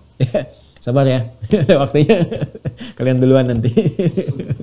Ya, sesuai dengan waktu yang telah Allah tetapkan. Baik teman-teman, ini yang kami sampaikan. Lalu mungkin ada pertanyaan, Ustadz saya ingin bergabung bagaimana? Sabar, nanti diinfokan. Sabar ya, kita collect dulu yang ini, rapikan dulu. Nanti gelombang kedua kita siapkan skemanya. Tapi tetap nanti dibuka kesempatannya. Hanya tunggu waktu saja untuk menyesuaikan. Dan mudah-mudahan Allah berikan kepada kita kemudahan-kemudahan terbaik untuk kita semuanya. Untuk informasi penerimaan nanti ada dua. Yang pertama, penerimaan nanti yang saya siapkan untuk kader-kader khusus untuk mengajar kembali ini dalam waktu dekat, dan itu biasanya sama saya difasilitasi di sini, di rumahnya udah disediakan, tempatnya disediakan, akomodasi disediakan, dan semua kebutuhan dipenuhi.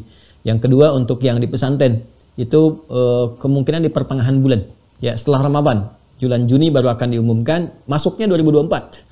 Ya 2024, makanya kan Anda pernah lihat kalau saya di baju, di celana ada 2024, itu untuk pesantren. Untuk pesantren, bukan presiden. Pesantren, bukan presiden. Saya nggak ada urusan dengan yang seperti itu. Saya urusannya tuh di keulamaan, di umat, di pesantren. Kalau yang lain-lain jangan kait-kaitkan dengan saya.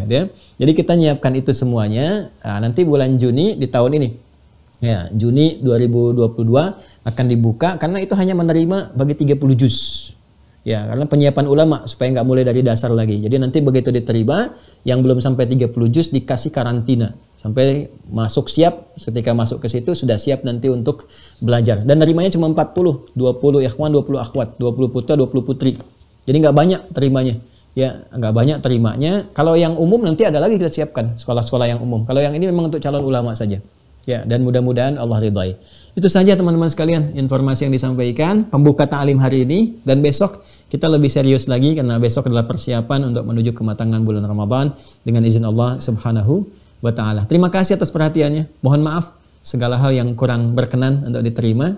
Itu kekurangan saya pribadi, mohon dimaafkan. Kalau ada hal yang sekiranya perlu saya perbaiki, mohon disampaikan supaya ada kesempatan bagi saya untuk memperbaiki dan bisa menampilkan yang lebih baik seperti hal-hal yang mungkin Anda harapkan. Dan mohon berkenan memaafkan sekali lagi kalau apa yang saya sampaikan belum bisa memuaskan atau menghadirkan kenyamanan bagi Anda yang mendengarnya, karena itu kemampuan saya dan memang saya menyampaikan tidak untuk memuaskan satu dua orang, tapi menunjukkan satu kebenaran yang boleh jadi itu yang kami dapatkan. Kalau benar sesuai ukuran Al-Quran dan hadis silahkan diterima seperti ulama mengajarkan. Kalau tidak tepat itu kesalahan saya, mohon dimaafkan, diperbaiki, dan semoga Allah yang maha sempurna menyempurnakan apa yang telah kita pelajari.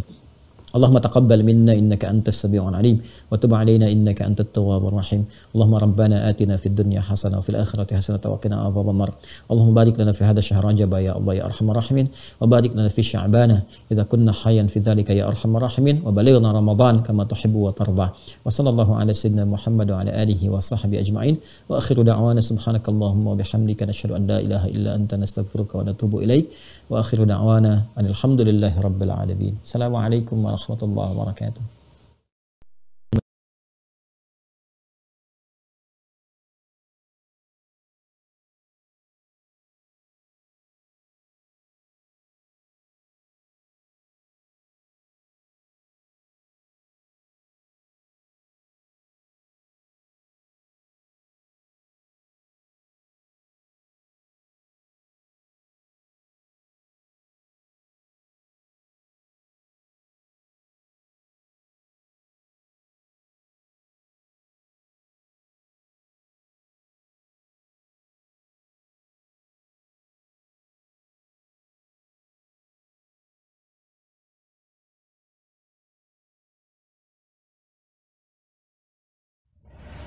Alhamdulillahirabbil alamin. Jazakumullahu khairan katsiran kepada guru kita semua, Ustadz Dr. Adi Hidayat LCMA. Mari kita bermohon pada Allah Subhanahu wa taala semoga Allah memberikan kesehatan dan ketaatan, umur yang panjang kepada guru kita semua, dan Allah mengampuni dosa dan kesalahan beliau beserta keluarganya, dan juga Allah memudahkan segala urusannya, baik urusan dunianya maupun urusan akhiratnya. Amin. Dan tidak lupa kita bermohon pada Allah Subhanahu wa taala semoga apa yang disampaikan pada pertemuan subuh ini menjadi ilmu yang bermanfaat, dan Allah mudahkan kita untuk bisa memahaminya dan juga mengamalkannya dalam kehidupan kita sehari-hari. Amin. Alhamdulillah, seperti yang sudah disampaikan, untuk pendaftaran akan dibuka kembali jika nanti sudah ada informasi yang bisa kami sampaikan kepada teman-teman sekalian. Dan kami ingin mengingatkan kembali bagi teman-teman yang sudah terdaftar dan sudah memiliki perangkat belajar Mira Institute, silahkan diaktifkan akunnya dengan cara masuk ke website resminya Mira Institute di mira.quantumakhir.com. Di halaman utama silahkan tekan tombol login. Nanti teman-teman diminta untuk memasukkan username dan juga password. Nah, untuk username dan juga password, teman-teman bisa merujuk email teman-teman sekalian di folder inboxnya.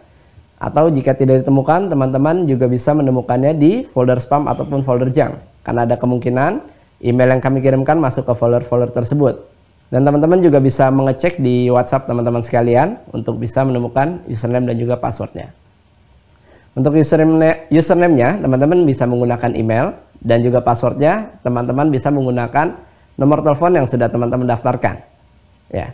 Nah, bagi teman-teman yang sudah jauh-jauh hari mendaftar, masih belum menemukan username dan juga passwordnya, teman-teman bisa menghubungi admin Mira Institute di nomor yang sudah tertera pada layar teman-teman sekalian.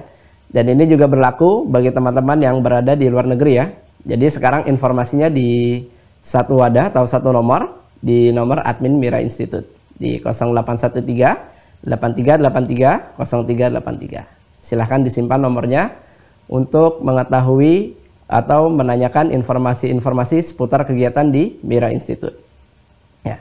Nah, sangat penting bagi teman-teman untuk bisa mengaktifkan akunnya agar teman-teman bisa terbaca sistemnya, datanya oleh sistem kami, dan ketika waktunya tiba untuk bisa kajian offline, teman-teman bisa mendapatkan undangan karena datanya sudah terbaca ya oleh sistem kami. Dan teman-teman juga bisa menikmati setiap fitur-fitur yang sudah disajikan di website resmi Mira Institute, seperti mendownload materi ataupun kitab-kitab rujukan yang sudah di-scan dan sudah di-upload oleh tim admin. Teman-teman juga bisa mereview kembali video-video pembelajaran di Mira Institute dari awal pertemuan, dan teman-teman juga bisa mengevaluasi pemahaman teman-teman sekalian dengan menjawab beragam macam pertanyaan yang sudah disajikan di website resmi Mira Institute. Nah, bagi teman-teman yang baru tergabung, kami himbau untuk mengikuti sesi materi dari awal pertemuan secara bertahap agar pemahamannya bisa lebih tersambung dan terkorelasi dari pertemuan satu dengan pertemuan yang lainnya. Dan seperti yang sudah disampaikan, agar teman-teman bisa tergabung di sesi Zoom untuk bisa mengikuti ujian di setiap babnya, karena itu adalah gerbang untuk masuk ke sesi Zoom-nya ya, bersama guru kita Ustadz Dr. Adi Hidayat LCMA. Pelan-pelan, sabar, ikuti materinya secara bertahap. Nah, bagi teman-teman yang masih tergabung di YouTube channel Adi Hidayat Official, bagi yang ingin mengambil manfaat dari pembelajaran di Mira Institute, teman-teman juga bisa mensubscribe YouTube channelnya Mira Institute. Pastikan logonya seperti pada layar teman-teman sekalian di bagian kiri atasnya. Dan bagi yang ingin mengetahui video-video terbaru dari guru kita, Ustadz Dr. Adi Hidayat LCMA, teman-teman bisa mensubscribe juga YouTube channelnya Adi Hidayat Official. Jangan lupa untuk tekan tombol loncengnya agar setiap notifikasi terbaru bisa langsung masuk ke perangkat teman-teman sekalian. Dan bagi teman-teman yang ingin berkontribusi dalam pembangunan pesantren Mira Institute, teman-teman bisa menyalurkan donasinya melalui rekening Bank Syariah Indonesia atau BSI dengan kode bank 451 dan nomor rekeningnya 11144444142 atas nama Yayasan Mahat Islam Rafiah Akhir. Ya, sudah tertera juga pada layar teman-teman sekalian. Baik, itu saja yang bisa kami sampaikan. Saya Fadil, mewakili tim Mira yang bertugas. Jika ada hal yang kurang berkenan, kami mohon maaf. Terima kasih atas perhatiannya. Assalamualaikum warahmatullahi wabarakatuh.